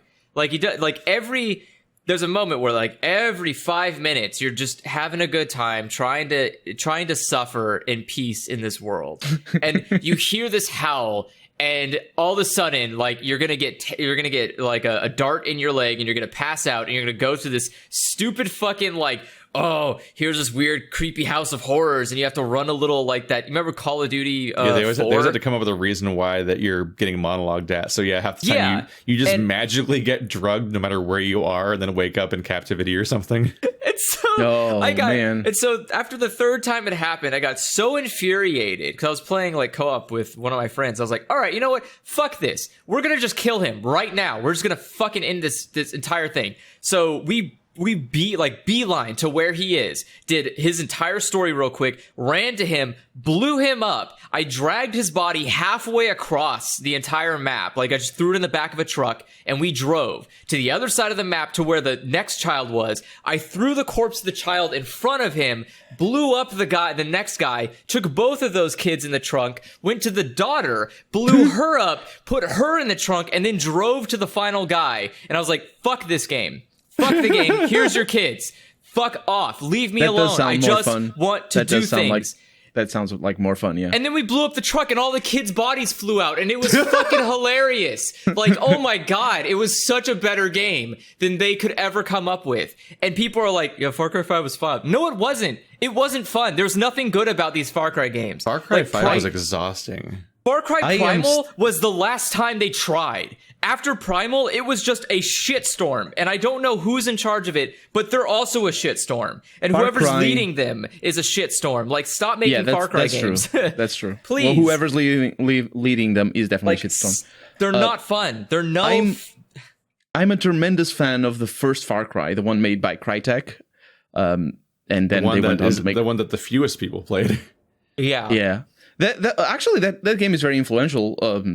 Ultimately speaking, so just the aspect. I just think about there's the Far Cry series, then there's the smaller subsection of people that sing the praises of Far Cry 2, and then there's still a one gross. Before that. No, so Far Cry 2 is terrible. People talk about. Yeah, the first one went head to head. I think it was in the same month or generally around the same time of Half-Life 2 and Doom 3. And for a while there in 2005, there was a big discussion over which one of the three was the best game. I personally think that it's Far Cry, and I think it's an amazing shooter. But so I followed the development of Far Cry 2 for a while, and then I figured it wasn't going to be for me, and I never bought it. I played the demo or something. I played for a little bit. And I think I might have it, actually. I don't know if I bought it or not. But I didn't play very much. But then I bought Far Cry 3 on release, which is probably the last AAA game that I bought.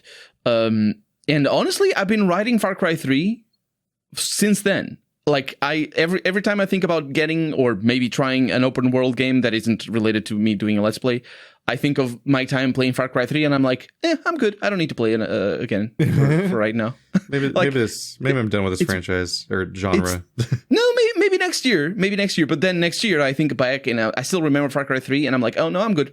I'm good for now. It's like I had a nice big dinner and then it's taken a while. But they're like, what if we made that same dinner every night? Yeah, that's what they do though. Far Cry 3 was just like basically the final call. Where someone's like, all right, guys, this is it. Here's the corpse. We're doing the puppet show. This is the last one. And you're like, all right. And then everything after that is like, it was the last time they did new things. And then all those new things were like, well, I guess these are the correct new things. Time to lock this in for good. Yeah, now you just you're looking at somebody playing with the same corpse and you're like, well, some of the limbs are falling off, but I guess it's still fun. And you're like, what the fuck is this? Like Far Cry 5 is such a you play Far Cry 2 and Primal, and then you play Far Cry 5, and you're like, what happened? Wait, what the fuck happened? Who is this? The same game? Is this the same franchise? In many ways, it's almost unchanged, and in some ways, the changes are any changes that you can find are usually for the worst. Far Cry started as a very generic, big old buff man goes through and saves the day. And you can kind of go all right, fine, that exists in in Half-Life and Halo. And there's mutants. And it's lovely. There's all sorts of weird stuff that makes it not quite our world, but similar enough that you can get invested or whatever. But Far Cry 3 immediately goes but we can make it more real. And you're like, no, that's not the point of Far Cry. It's like, oh, but we can make it more real. Now it's a real country. It's like, no, stop. No, it doesn't have to be. Now it's in America. No, please stop. I just want the cartoon again. That's please some make kind it of where it's weird like nightmare dystopia America. Like Far Cry literally had a point where you could turn, like you were half of werewolf. Like that was part of Far Cry. Was it the second one? Yeah, Primal. Far Cry Primal was Primal. You had like a weird like drug in you that That's made you basically like between 4 and 5. Yeah. No, between 3 and between 4 and 5, 2 and 3. No, it was between 4 and 5. 4 and 5. It It's used like the an map ep- of 4. Map before, yeah. or not Primal. I'm sorry, I'm not talking about Primal. I'm talking about what's the one after Far Cry 2? Are you talking about the one after 1? Is it the one after that's 1? Far Cry 2. Instinct. Far Cry 2, Instinct is what it was. Far Cry Instinct. Yeah, that's the one That after was 1, the isn't it? Far Cry Instinct, that was it. That was the last time they made a good Far Cry, was Far Cry Instinct. And then it just toppled downhill from there. It was like, oh, well, you guys fucked it. Oh, And Far Cry Instinct is just a remake of Far Cry. But... So it's is just it? So it's just the first game remade. Okay, so Far Cry 1 is the like only a few good Far years Cry. later. They never we're made a talking good Far about the- Cry after that. We're talking Sorry. about the same This whole time you Far kept Cry. saying Primal, so we thought you were talking about the one between 4 and 5. Oh my! I thought No, I'm sorry. I wasn't talking about that one either. I think this is Blood Dragon. Are we talking about Blood Dragon? Are you talking about Blood Dragon, the crazy 'cause that's the neon nonsense one with the No. Yeah, with there's the also with the Paradise Lost, apparently. robot dragons. Hold on. Let me look up the Far Cry. Because Blood Dragon was my first Far I can give Cry, you a and it link. was really disappointing from there to go to all the other ones. Please tell me all of the Far Cry games, because apparently there's 2. You have a link on Discord right now if you want. Blood Dragon's It's a hell just of a the high point to then descend from to the rest of the franchise if you played that first. There's Predator and Evolution, but that's the choice they made in Far Cry 5 that made it especially just Predator. So Predator's was the one fact I was that, like, talking about. is just the fact that like every second you play Far Cry 5, you will get attacked. Like they don't understand the idea of like quiet time in an open world game somehow, even though they make the most open world games out of anyone. They somehow didn't realize the value of it. So in Far Cry 5, what makes it really exhausting is there are no high and low points. You're at the same base level of action every moment of the game, because if you aren't currently fighting, about 10 seconds from now, like a jeep full of people is just gonna fucking show up and attack you. Like Right? you just get fucked. Like it just spawns enemies on you on the map every moment of the entire game for the entire playthrough, and it's fucking exhausting. That's It's so monotonous. There's no emotion, highs and lows at all. The problem with open world games is precisely that it is like you as a creator don't have control of the pacing of the game. And what they decided to do is to have control, but max it out all the time. Forcefully have control. Oh my god! Because I think back to the first control. Far Cry. I think back to the first Far Cry. There's so many changes of pace. It's such a brilliantly the level design and the AI stand out. Absolutely stand out. Was the first Far Cry a linear shooter? It wasn't linear. It was like branching, but it was like missions, like Half-Life and that sort of stuff. It was pretty linear. Yeah, but like each mission had a relatively open world where you had like 3 or 4 paths that you could take at certain Like Perfect points. Dark, kind of. Yeah, you weren't on rails. Like you could walk around, but you were definitely being told like, "Hey, bud, this is where you're going." Like how like how you're on a mission in like Deus Ex: Human Revolution. Yes, exactly. Like that. Like I got choices. Better. I can do things, but like I'm here to do this one thing specifically, and then I'll be somewhere else. I have memories of just you had these binoculars that would tag the enemies, and it's just in the middle of the forest of the jungle, and like looking down like maybe a mile downwind, just like looking at tagging all the people, and then going to a tunnel, and there's like stealth sections, there's turrets that launch. It's like all sorts of. It's like the greatest hits of all shooters up until 2005 or 2004. Apparently, it was released. Like, because it's a really old game, but it looked so good at the time. Like it really pushed the graphics. That game couldn't be played for years after on maximum settings. It's like Far Cry 2. Or like Crysis. Sorry, it's like Crysis, right? Yeah. But then again, it's what a business model. We're gonna make games you can't play. Yeah. See you one day when you figure out how to run this 3 years from now. Because they were making decisions about the way the engine was optimized that would like depend on the evolution of graphics cards, for example. Like Far Cry Crysis, for example, only runs on one thread, so multi-core. I'm not sure if it's just one thread or one CPU thread, but it's like multi-core computers weren't really a thing back then, so they were like, oh, probably future computers are not going to have too many cores. It's just going to keep going up in frequency. Guess what? They didn't. Mm-hmm. And for the graphics card, it's the same thing. Is like they invested heavily on texture mapping, I think it was, for Crysis and for Far Cry as well. And graphics cards just go hard on shaders. It's just shaders everywhere these days, and we're not particularly, but we're a lot more powerful than we were in terms of texture mapping, but just not that much more powerful. If you know what I mean. Yeah. Or like geometry is not really a thing that we worry about too much these days. So like if back then you had made a game that just went crazy on geometry, then these days it wouldn't be. Like, I can necessarily be a lot faster. I can totally buy the idea of the first Far Cry being the best Far Cry just because it wasn't open world. And like, it also just was like a risk. And risk games are always a lot more fun than like a new franchise can be exciting because it's not just iterating. It's like I have ideas of some kind that justified making a new name and branding and all that shit. Halo 5. What happened here? Why does it look like shit? But also like open world is a bane on video games in many cases. It's just a fucking disease that needs to go away. Totally agree. Because generally speaking, open world tends to just take an existing gameplay genre and dilute it. It's always like, oh, I'm in an action adventure game, or I'm a shooter, or I'm a stealth game, or I'm this and that.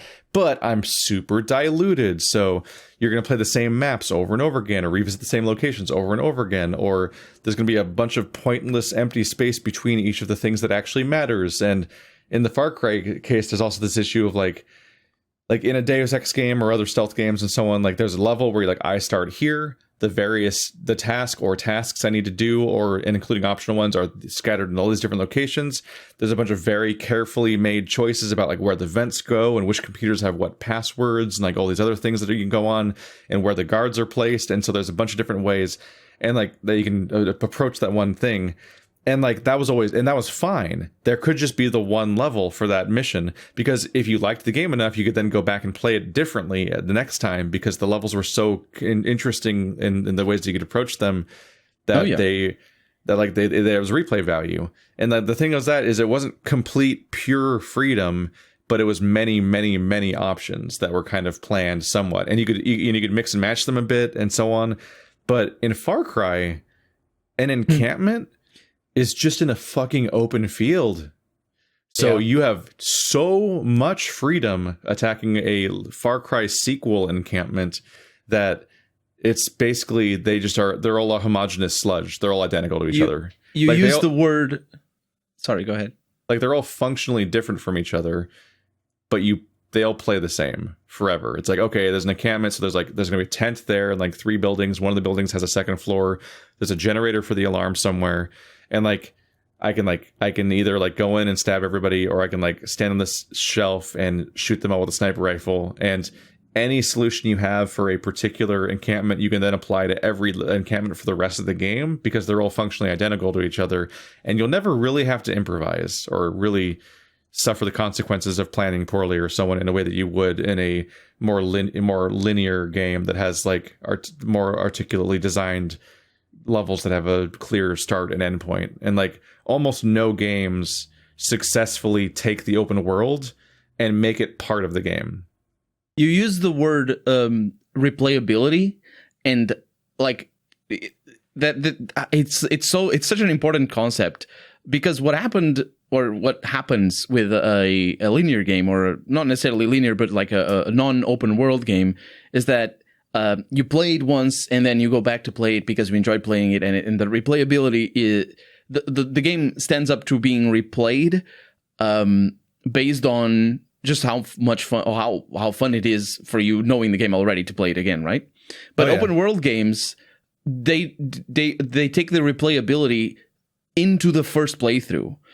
what you're saying about them being always the same camps, that you're taking all the same missions over and over again, that is a necessity of the way at least Ubisoft designs and they don't just their make open it world part, games. They don't make it just part of the playthrough as an option either. It's you need to replay the game over and over again to finish it once. They make the experience they make it the experience of beating the game once, the act of doing the same thing over and over and over again, well beyond what would normally be comfortable for a playthrough reasonably having. And that's the other thing, because they know so many people don't finish games. They don't even care if you don't finish their game. They all they care about is engagement, and if you pay for their microtransactions. And if you don't finish the game, it doesn't matter. You got tired, sure, whatever. It's like you finished maybe their old game twice instead of 5 million times, like kids used to do back in the days. Like I watched the other people in this house play video games, and like they never finish anything. They just like a curiosity comes up, a particular AAA thing that catches their interest shows up, like a Monster Hunter World or Final Fantasy VII Advent Children. I mean, sorry, the remake, not Advent Children.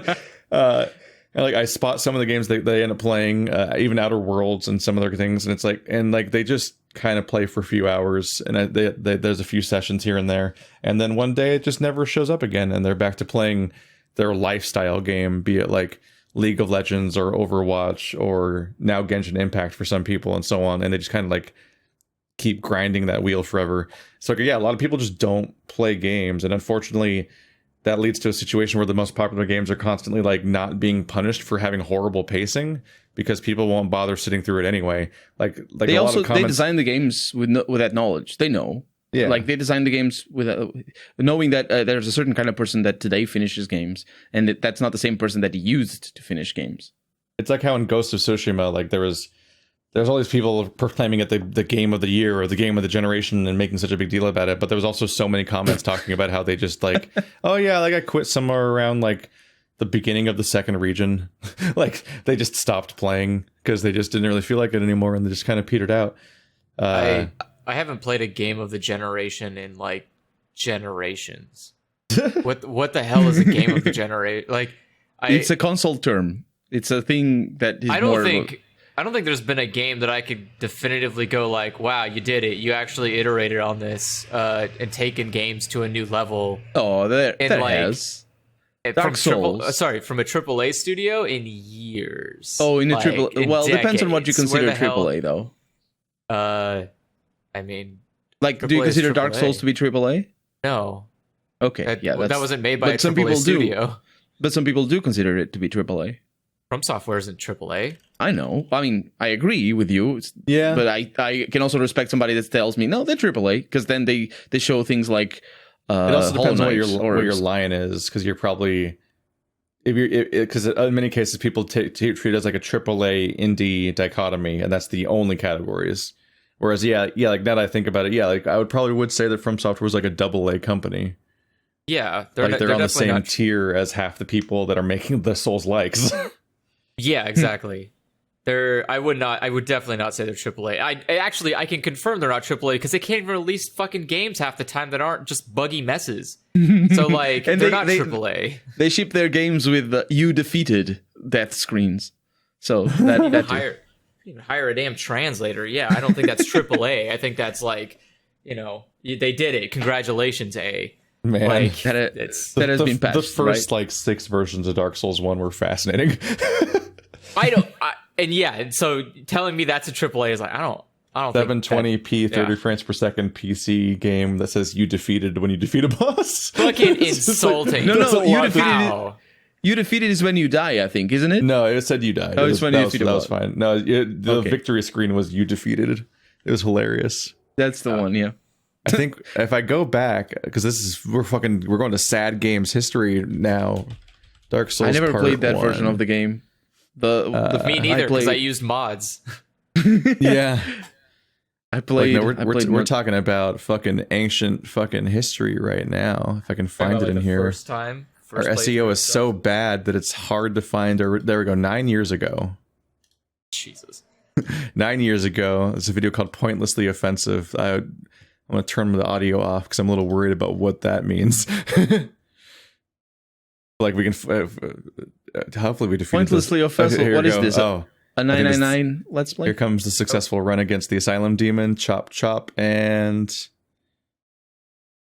he's fallen over. Big Pilgrim. You defeated! Yep, at 9:22 on Dark Souls Part 2. But you have to find the one from 2011. That's 9 years ago. But yeah, it just says you defeated. That was the fucking text. But this is ancient fucking Sad Games history because that was our first playthrough. Like we had some videos before that were like, we had some like let's tries basically of Xbox Live indie games, but the first actual series we tried to start was you defeated. It was Dark Souls. We did not defeat it. No, we did not beat it. And also all the comments are not kind. It's still back in the time where videos didn't have to have 10 minutes, but you still made it. Yeah, we had a video. We had a duration cap, so all of our videos were like 10 minutes long. But this one is not. This one is like 10 minutes 24. No, the cap was 15 minutes. Yeah, I think so as well. The part 2 is 10 minutes and 24 seconds, but you might be finding one of the other playthroughs of Dark Souls 1 because there's like 3 or 4 on that channel technically. It took a long time for one of them to succeed. I'm seeing the video that you're referring to. But yeah, there's that's 2011. We're old. We're all turning into dust. We're gonna die. Yep. But my statement stands is that video games are something you consume, you enjoy, and you replay. But you don't critically think. You're not supposed to stop. You're not supposed to question. If you do that, then you're either I don't know, whatever the laundry list of things that you see on being used as talking points to invalidate someone talking.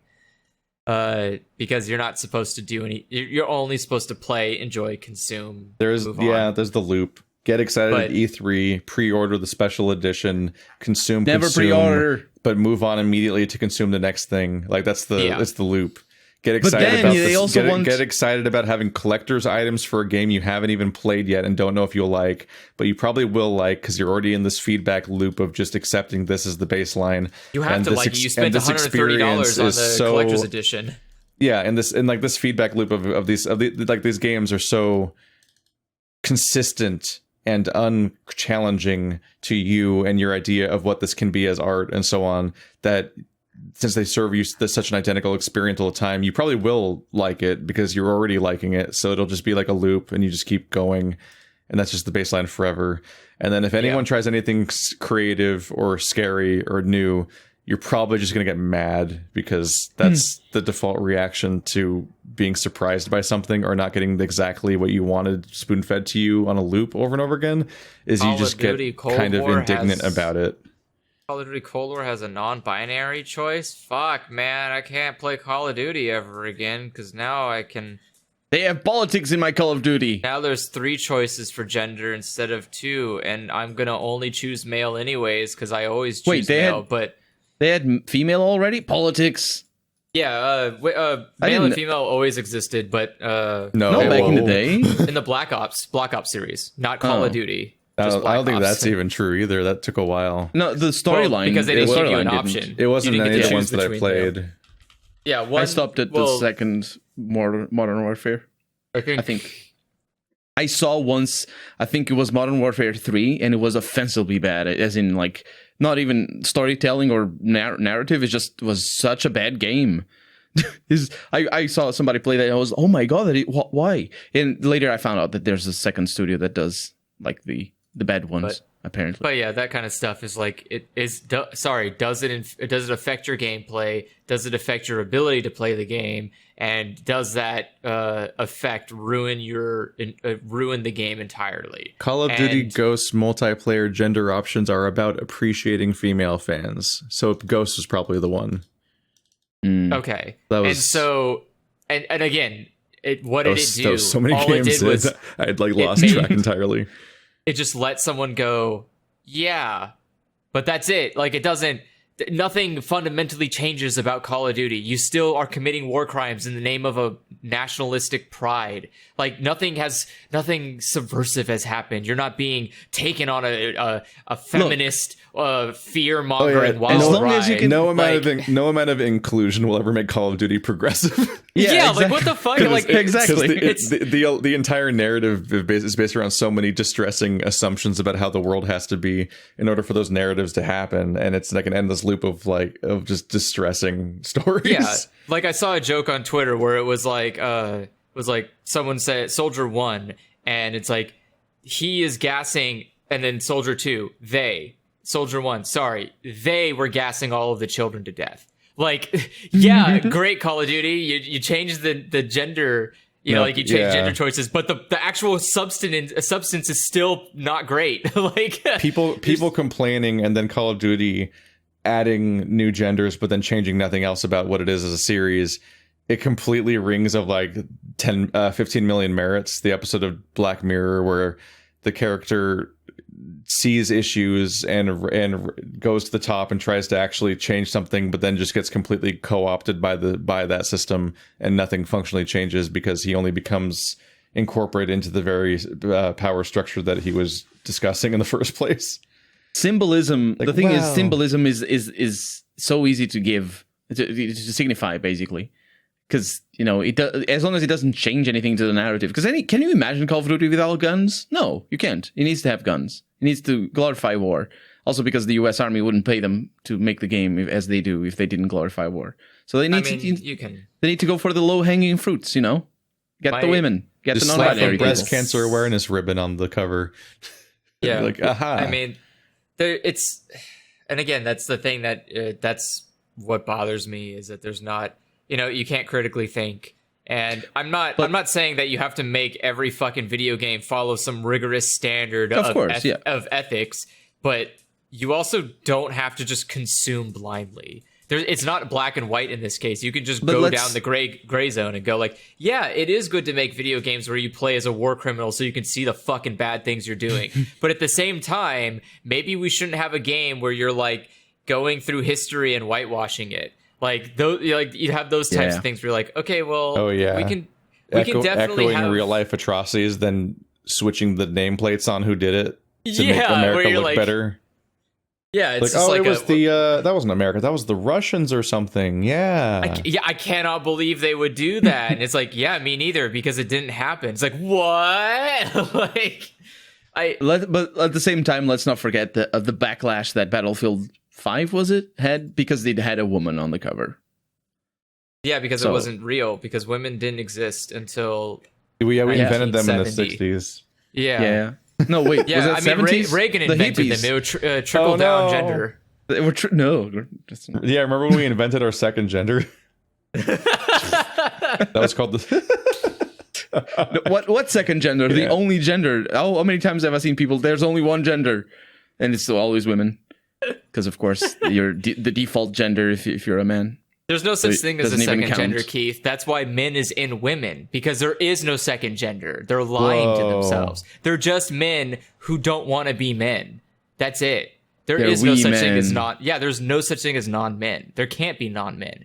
Everything is man, all the way down. All the way down. There are human, there are men, there turtles. Are women. To be fair, English does have a really worrisome way of phrasing the whole thing. There are trans men and trans women. They're all men. You can't avoid it. We're all men forever. There is no other gender. You really should start talking Latin or something, because there's so many words for all these things that don't involve the word men. I would, except you know what happened? They didn't follow the rigorous man standard and went extinct. That's why Latin's a dead language. Exactly. That's not why Latin is a dead language. Oh, it's definitely why it's a dead language. If they followed the man code where everything is man, they wouldn't have died off. Well, do you see English dying off? Actually, it's the dominant language because we follow the man code. There's only man. English is a fairly new language, all things considered. Well, yeah, because someone had to rise out of the ashes to stop all these dying languages from dying. No, in the sense of because Middle English is not English. Well, no, Middle English is the same as even Shakespeare English is kind of like. Shakespeare didn't speak English half the time he was writing. He just made up words and was like, "Say it out loud for me in public," and people are like, "I guess you're paying me to do that." You're a very good writer. Very good writer. Shakespeare. Everybody goes. Shakespeare is a lunatic. I do like having a language that doesn't have to deal with. That's it. Yeah. I do like having a language.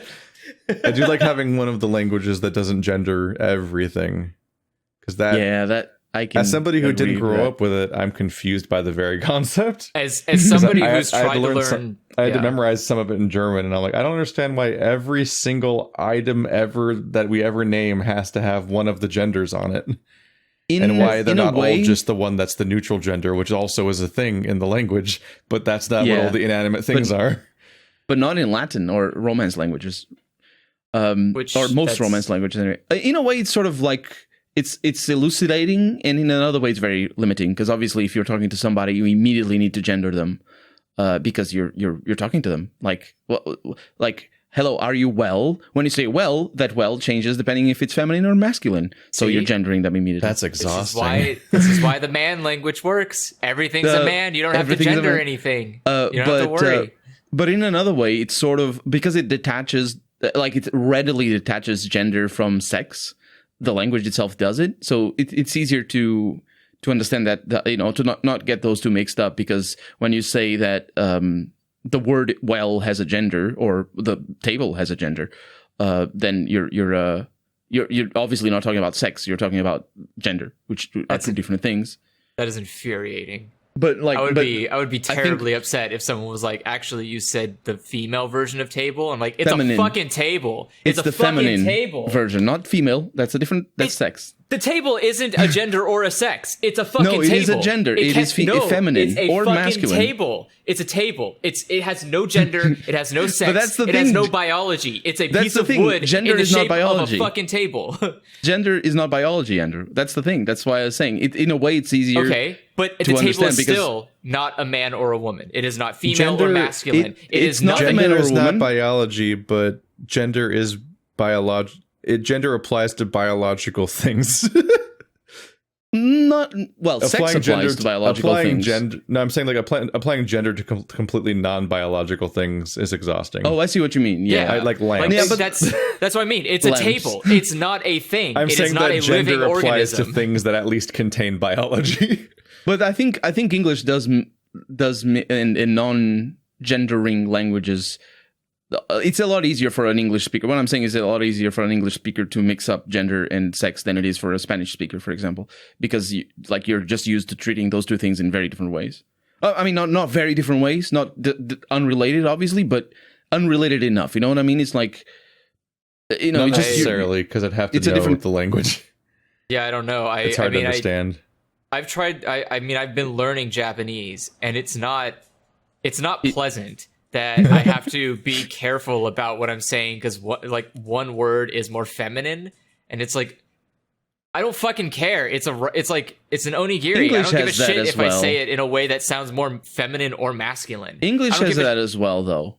Does it? When I say table, for example, people don't go like, do you mean like a girl for example, table? If you say cute, the word cute is a good example because it can apply to all things in general, but also it has a specific connotation. And it's not used normally for both men and women. That's just sexist. That's just people being sexist. Yeah, I'm just talking about the language. That's how the language works. The language itself doesn't have a pre-existing disposition. Like cute isn't only for women to say, and that's not how the word existed. You're saying Japanese is actually in the language. Yeah, there are words that only women say, and if you say them, you sound like a woman. And like that, I hate that. That's infuriating. Why the fuck did you do that? Why would you make such a division in your language? It's like the way Portuguese say thank you. We say it gendered because we say we are thankful, and thankful is gendered. So we say obrigado for men. And obrigado language is so fucking important because it frames the entire. It ends up framing your entire model of how you can think. It's like in a very strange, so it leads to really strange miscommunications and like cultural gaps where like just if you grow up with a particular language, your entire framework for processing ideas and communicating them can be completely changed by what language you speak because it's a mistake to think of them as all being like one-to-one replacements of each other. Yeah, and that's a good example of it. Is this idea of like different languages straight up process gender differently on a fundamental level. Mm-hmm. Yeah. And other ones, like you have to like invent a new idea and try to teach a new idea to an entire country when you're trying to discuss a gender idea because the language doesn't allow for it. I mean, the nicest thing that's ever happened in this world is the invention of technology. Because technology existed before. The invention of technology. That's not how it works. That's not technology. Computing is the best thing that's ever happened to language. Because computers happened so far after language existed. There isn't a way to gender computers. So every computer term is neutral because you can't be like, well, there's a feminine way to say email. No, there's not. It's just fucking email, idiot. Email is masculine, by the way. No, it's not. In Portuguese, it is. Why would you do that? Like, so many other languages just don't bother gendering. They just say like it's a neutral. It's like the thing is, English doesn't use pronouns as much as any Romance language does. So, like for example, if I say the email is masculine, I'm talking about yeah, they're called pronouns. The and it sounds like a pun. I mean, well, I guess it is. That's just your brain, Keith. I know. So if I say the email is masculine, I'm saying a different thing than if I say email is masculine. Well, isn't that? But that's you know what I mean? But the word, but email itself isn't. But masculine or feminine. So the way Romance languages work is that you always say the pronoun. And you need to specify if you want to talk about general things or just a specific email. So sure. So because you always say the pronoun, then how do you say the word the in Portuguese, for example? Well, those are gendered. So there you go. That's half the problem right there. Yeah, because you always say the pronoun, you always say the gender. That's what I mean, though. But like the word itself, if I showed up to any country and I said email, I don't have to worry about using the feminine version of the word. Because email is email. There is no, like, when I say JavaScript, you can't go like, did you mean that's the other that's type feminine. of JavaScript? Like, JavaScript isn't feminine.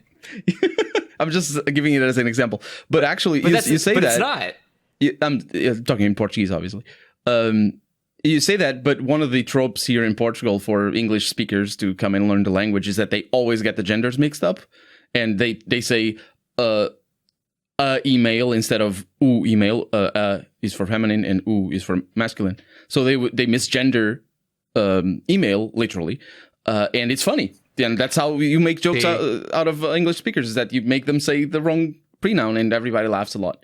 And the way that I found to get around good luck localizing that one. Yeah, exactly. And the way you get around that is you never use pronouns. But it's very complicated. You say then email, computer, send. And they go, fuck, he did it. It's completely neutral. He said no gendered words here. He did it. He broke the code. I think there's another level, though. And the language. I think there's another level, though. I guess code's also a language. Yeah, that's true. But the thing is, code is a language. Because everything is gendered, not just the pronouns, the adjectives, everything. There's also a certain centering of the gender that serves to shape, and that's what Keith was saying. It serves to shape just the way we think about each other, because we just need to have you can't be gender neutral in Portuguese. Literally cannot, from a traditional grammar standpoint. I was gonna say that sounds like quitter talk. You can be anything you want to be. You can be anything, yeah, but from a traditional standpoint, you can't. And so, and people are not gender neutral. There are some exceptions because there are gender neutral words. Person isn't gender neutral. Actually, it's a funny thing. The word person is gender neutral, but it is a feminine person, or it's a feminine word. So when you say pessoa, that's the what does feminine. That mean? What do you mean? Yeah, that's feminine? Why it's a little bit confusing. What is that? It works what as does that mean in context? It works as a feminine word in the sense that you treat it as rather than u. It's conjugated as a feminine word, but it's not the same thing as what you're saying about Japanese, where it means exactly, where it doesn't actually imply gender.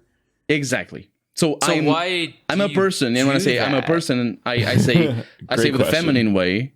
And if I'm talking about me being a person this or that way, I always treat myself in the feminine gender. But my pronouns are masculine, so it can be confusing. But there's also a level of detachment there that I think is. I mean, what I'm saying is I totally understand that it's hard to comprehend because, I understand. No, it's a lot. I studied German for a few years, and I never gained any understanding of why it was happening. I just knew that I had to memorize the gender of every single noun for the entire language because that changes the conjugation of how it's used in sentences. And it seemed completely arbitrary. And also, and even though it's called gendering, there's no implication of actual gender in the process. It's just the fact that every word fits into like one of like 3 or 4 categories, and that changes German the words has more around categories. it and so on. So what is the difference between a There's like masculine, table female, and neuter, and so a on. feminine table? There isn't.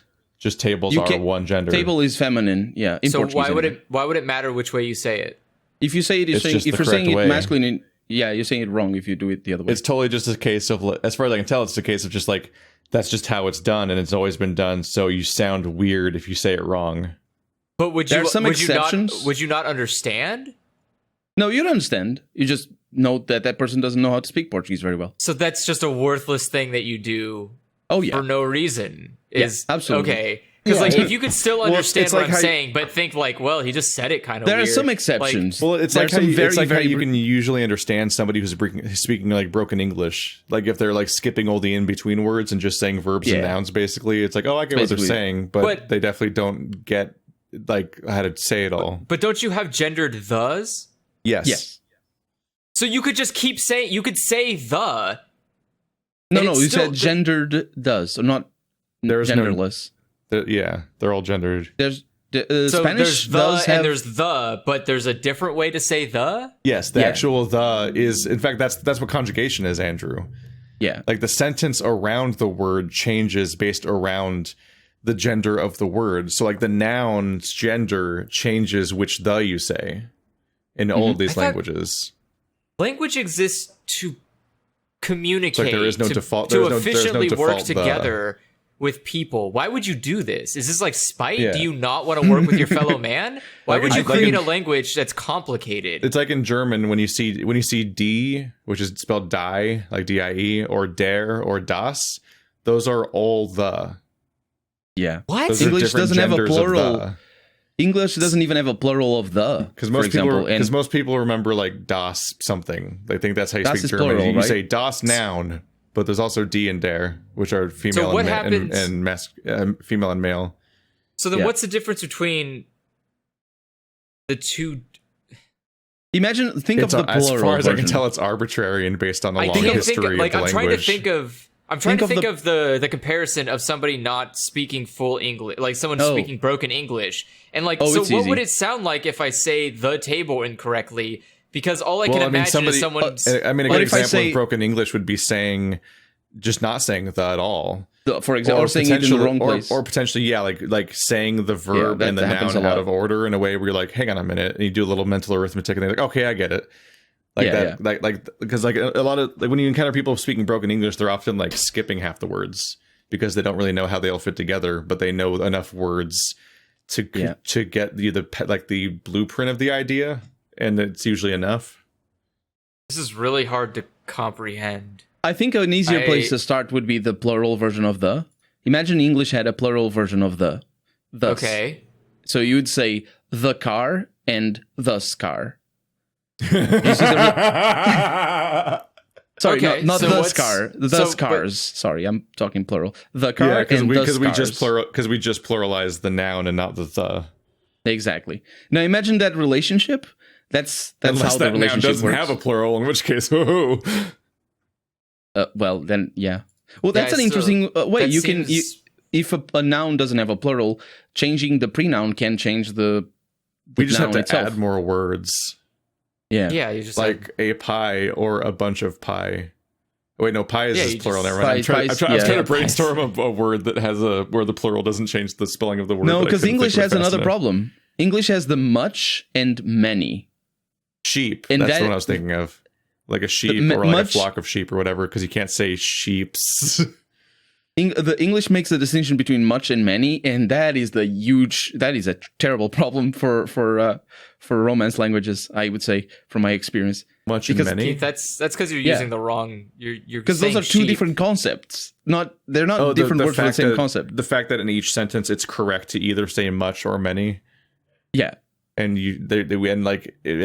English speakers basically can't even like explain it to you in a meaningful way, because we just instinctively have picked up the pattern over the course of our lives, and we don't really know why.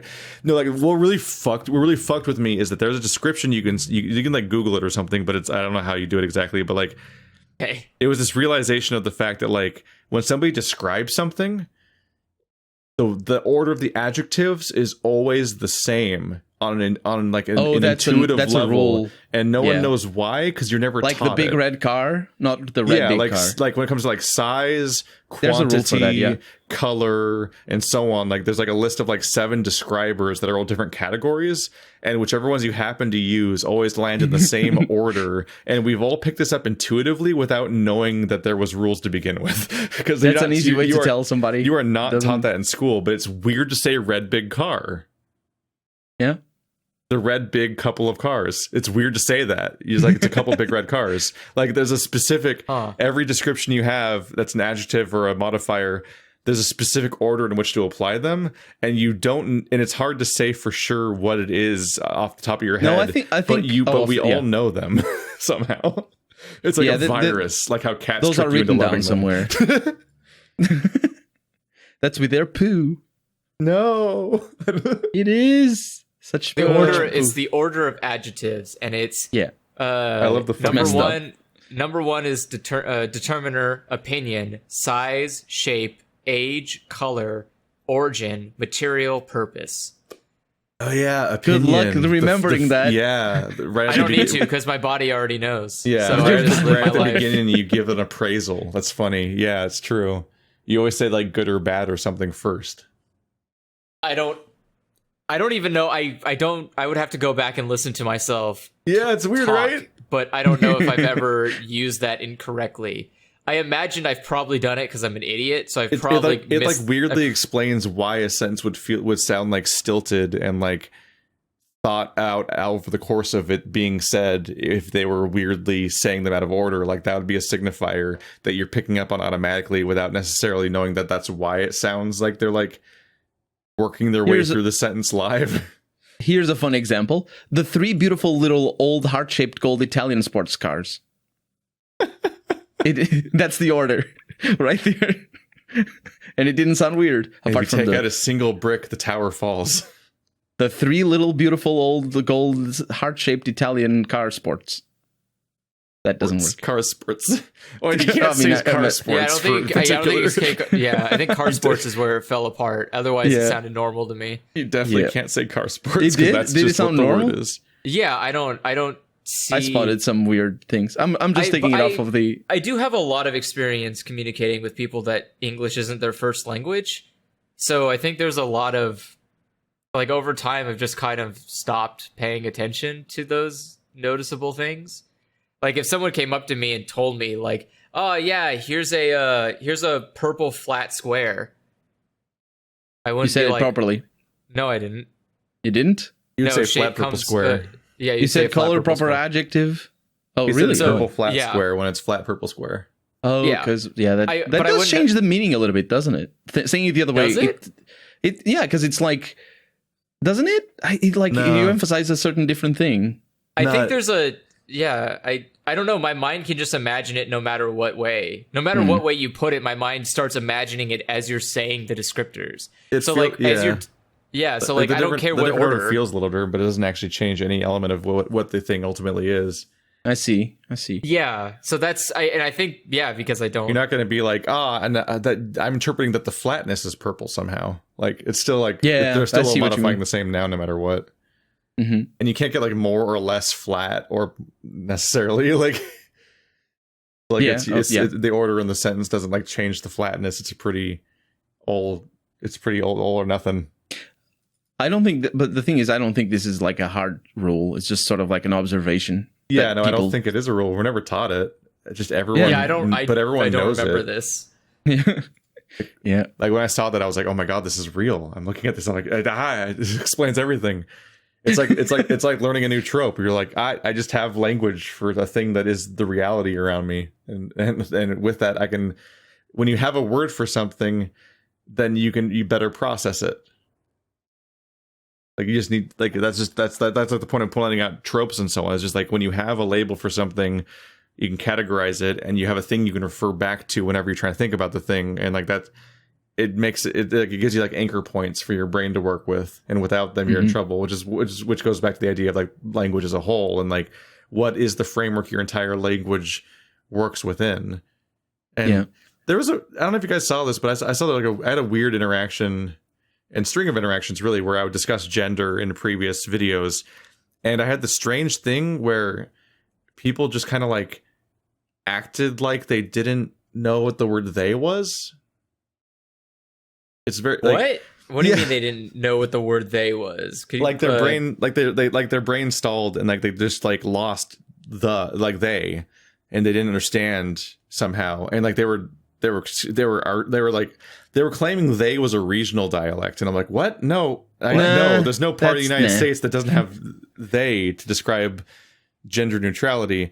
That's probably another video that they watched from that other guy. That's the thing. That's the thing is that over the last 5 years, there's been a backlash towards non-binary and trans individuals, and like they in the occurrence of the word they to describe non-gendered or unspecified genders and so on, and people got so incensed about that and so stuck with that idea, they kind of collectively convinced themselves that they didn't know how to use the word they. But we've all been using the word they, because in any context, like you just hear like, oh yeah, my friend blah blah blah, and it's like a gender neutral sounding name, and that could go either way, like Bobby or some shit. You're like, oh yeah, who are they? And like you don't think about it, but like that's how you speak about anything. Or like there's some in that case would be there was somebody outside. Oh yeah, who were they? Like it's like that's how you describe any time you haven't been introduced to a gender. You by default can you use describe they. them? Them is also gender neutral. I've had multiple interactions with people that weirdly convinced themselves they didn't know that, and I'm like, I don't know what to. I don't know how we got doing it on purpose. It's so fucking weird. That sounds like somebody doing a lie. Yeah. It was I'm like, I don't do. What the fuck is this? I have specifically since like forever in my emails, I always use they to describe people. If like even if I know who they are, I just say they. Like they will get their hardware or they will get whatever. Like I never like it doesn't matter what they're actually in a maybe I don't know if it works the same in English, but in a company setting, there's a lot of the usage that they might be a plural, and it might just be implied, and you learned it, or it might not. You might be doing it on purpose. But like I know, for example, in Portuguese, we always use the plural, like we and you, as in the plural you. So maybe that's where that is from. It's definitely been very funny watching like the facts don't care about your feelings types of people just collectively pretend that we invented this word in the last 10 years and it hasn't been around for like hundreds and been used in this way for an eternity. Keith, and we all grew up with it. Their feelings don't care about your facts, okay? Oh, their feelings super don't care about my facts.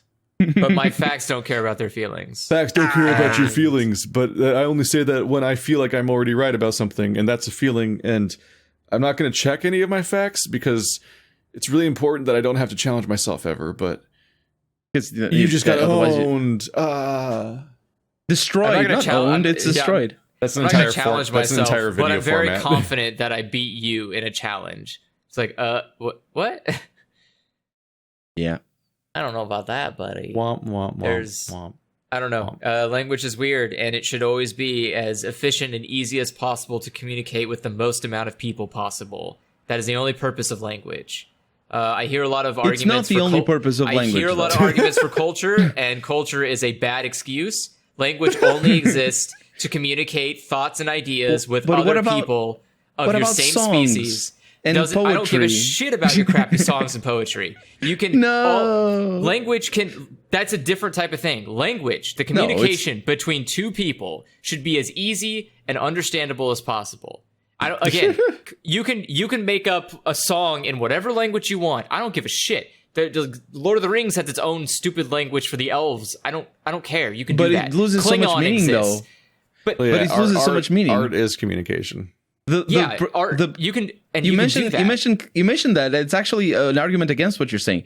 Like Tolkien wrote not Lord of the Rings specifically, but the more so the Silmarillion, but wrote like the whole setting with mostly the purpose of giving significance to the language he made up. Because language by itself doesn't have much significance. It's just you can know how to speak Klingon, but without the history attached to the words that you use and the people and all that language doesn't have as much meaning and is not as strong. And that's why poetry can be very powerful or be very weak and bad if you don't take advantage of that meaning, of that sort of like shared history and just sort of like implied significance to the words and all this sort of stuff. Because, you know, there's words that they're not good for poetry. And why is that? It's not written anywhere. It's just what people agree with, you know. Poetry is not how I progress the world. Poetry I disagree. Poetry the pen is mightier than the sword.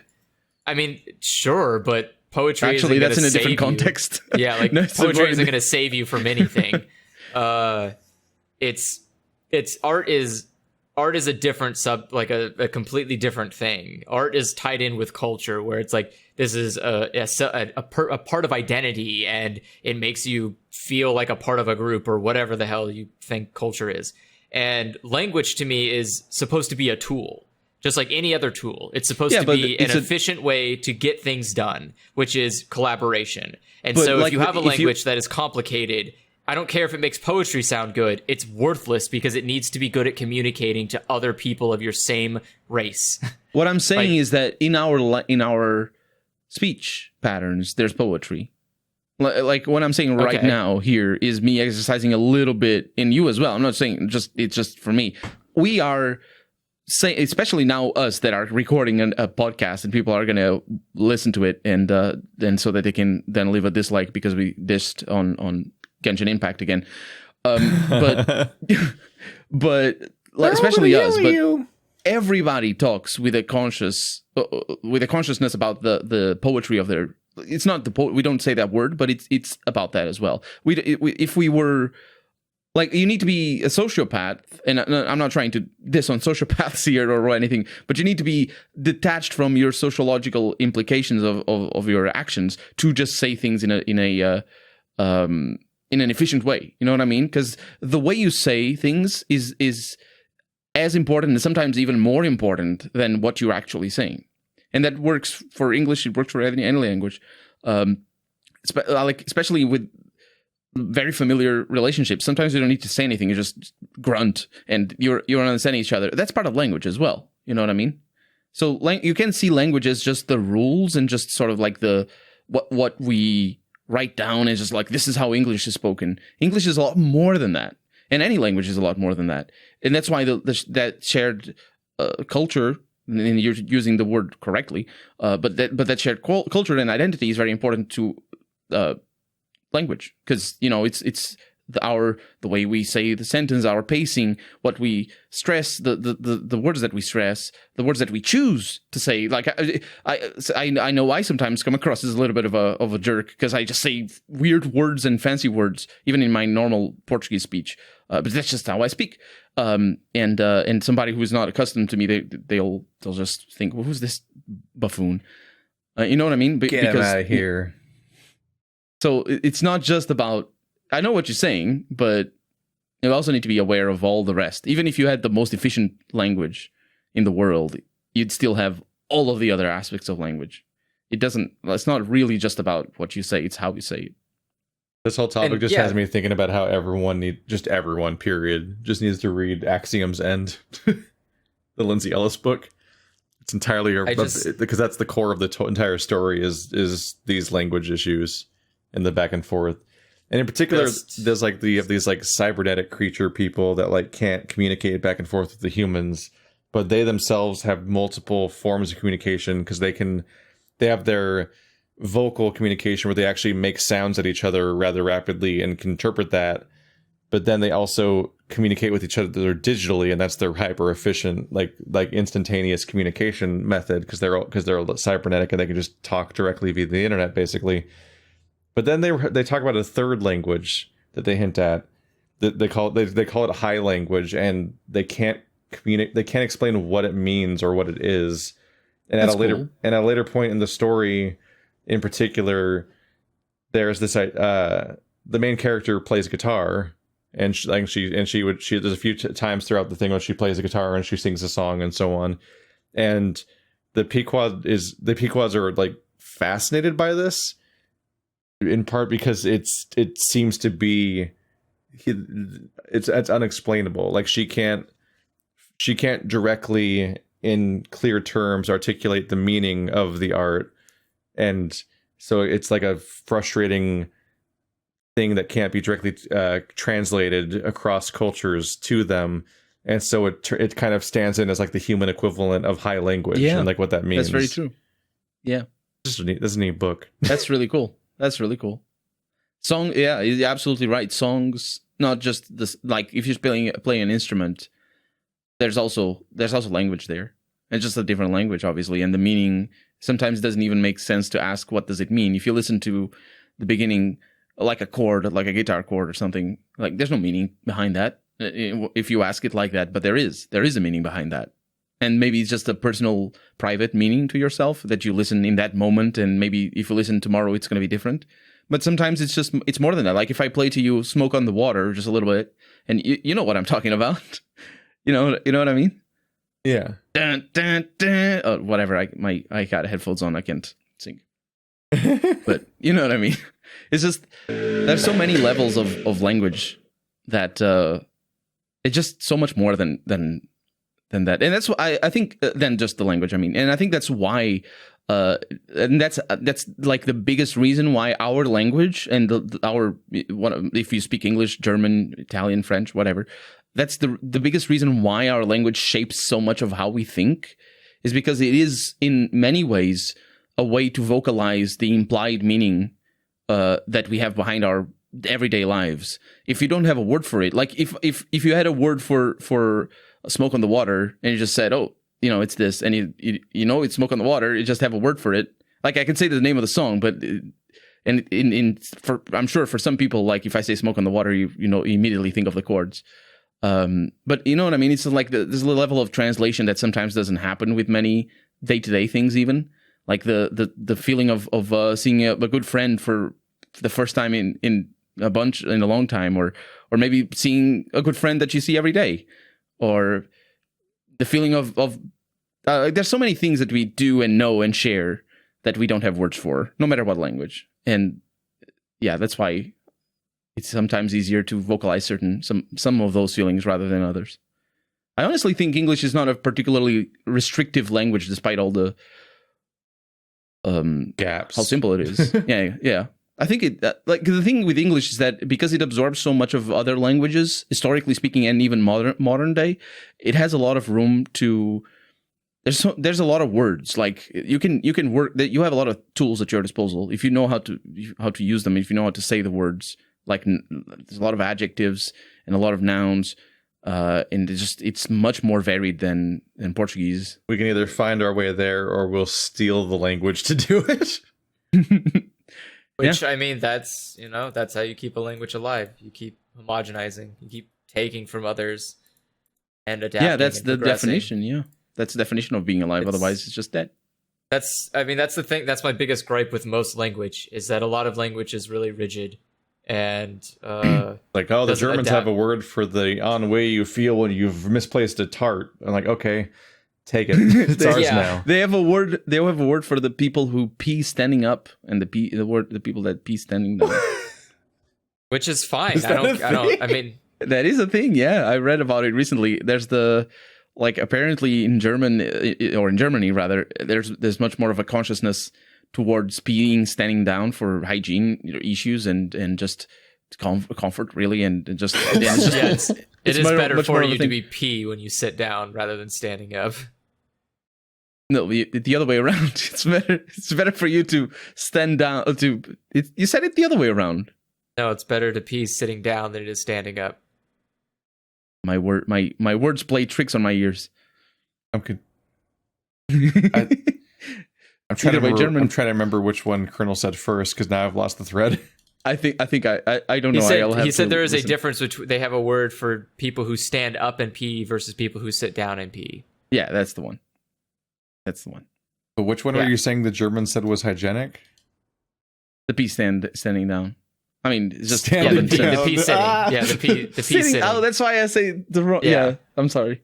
Standing down is just that's why I was agreeing with you, because I already knew exactly what you were saying. So I was. I see. That's what I mean by I don't think I noticed the problems when people speak English in a weird way, because my brain is so used to communicating with people that English isn't their first language that my brain just goes like, yeah, okay, that's fine. I just like patch over the problems and put it correctly in my head. I'm just like, oh no, standing down is one word of each, so there's a 50-50 chance. Well, English prioritizes the down over the up, or over the standing. So if I said sitting up, you know that I'm actually standing. I'm just like, there's pros and cons to both. Yeah. Well, yeah, I never like sitting up. Sitting up is a dumb word, because you're not sitting up. You're either crouching or you're standing. To be fair, standing down also, if you stand down, like there's a certain meaning behind. Sit up usually means get up more than you are right now, but stay sitting. Yeah. It means you're like slouching or you're laying down or something. Yeah. Like, hey, sit up. Oh, I know what you mean. Same with stand down. Stand down is usually like you are in an aggressive stance, so get out of the aggressive stance. No one says like stand down isn't like a way to get to sit down. No one says like, hey, stand down. Yeah, do the Slav squat. Stand down. Like patches. Oh, that's the Slav squat. Yeah. Yeah, that's unfortunately. I don't know these things. Oh, that's good. Because you should never do that. Don't Slav squat. For peeing? No, just in general. It's not good to do that. The only people who do that are untrustworthy bad people. Like is the archetype. Like patches. Yeah. Yeah. That's fair. That's fair. What a fucking trajectory these podcasts go on. I think that's the fun of language, right? Oh, at least it's our fun. Well, this is never know. This is just the stream of consciousness, like the web of connected ideas. We went from Kiryu to the foundation of all gender to language as a concept, like as a continuous chain. Well, in any case, my stance is still there should be one language that is used only for collaboration and communication, and then there should be other languages that people use to make art or do whatever the hell they want to do in their free time. With the way our topics evolve, if we ever do like a 5-hour podcast, we might accidentally like end reality. Possibly. Nah. As it just keeps going. Reality doesn't exist in the first place. It's only an illusion. We need to talk about that some of these days. I have a very fortunate brain that it can just keep going with the stupidest concepts imaginable, because it will just keep creating its own entirely dumb universes and then kill them off immediately. Isn't there a movie about that? Probably, sure. I'm not unique. I know that much. So I'm sure that idea has been done somewhere. Creating realities and destroying them? Yeah, it's like you go deeper and deeper into your mind. Like Inception? Oh, like that's the one. That's the one. Sorry. It's a lot less like Inception. My thing is more like I'll come up with weird realities and think about the rules in those realities and then question how those rules exist, but they're not real. And then people go like, is that a real thing? And I'm like, no, it's not a real thing. I just thought of that thing existing in a different world. What would happen if that was real? And then you just throw that whole thought away and that whole world goes with it. And that's it. You're just done. You've created a world and gotten rid of it in a second for a fleeting thought that has no answer. And then you move on. And that's how my brain works. Well, I hope this has been thought-provoking for everybody. I mean, it was a lot. It got a lot better once we stopped talking about all of the what's the word I'm looking for? Well, that. Yeah. But I was thinking of all of the sensitive topics. What do you mean sensitive topics? Exactly. Genshin Impact? Don't worry, I deleted all of them. This podcast is only 20 minutes long. I mean, if that's the case, then my original stance remains that the moment we said hello, we ended the podcast. So send your questions into Dialog Choices Podcast at gmail.com. I meant to get to some questions, but there was just such a natural gradient to this for 2.5 hours. And we're pretty much out of time now. I'm hungry. Also, I want to go eat food now. So, make them so I'm spicy. calling it. But thanks for watching like always, guys, and we'll see you next time. Goodbye.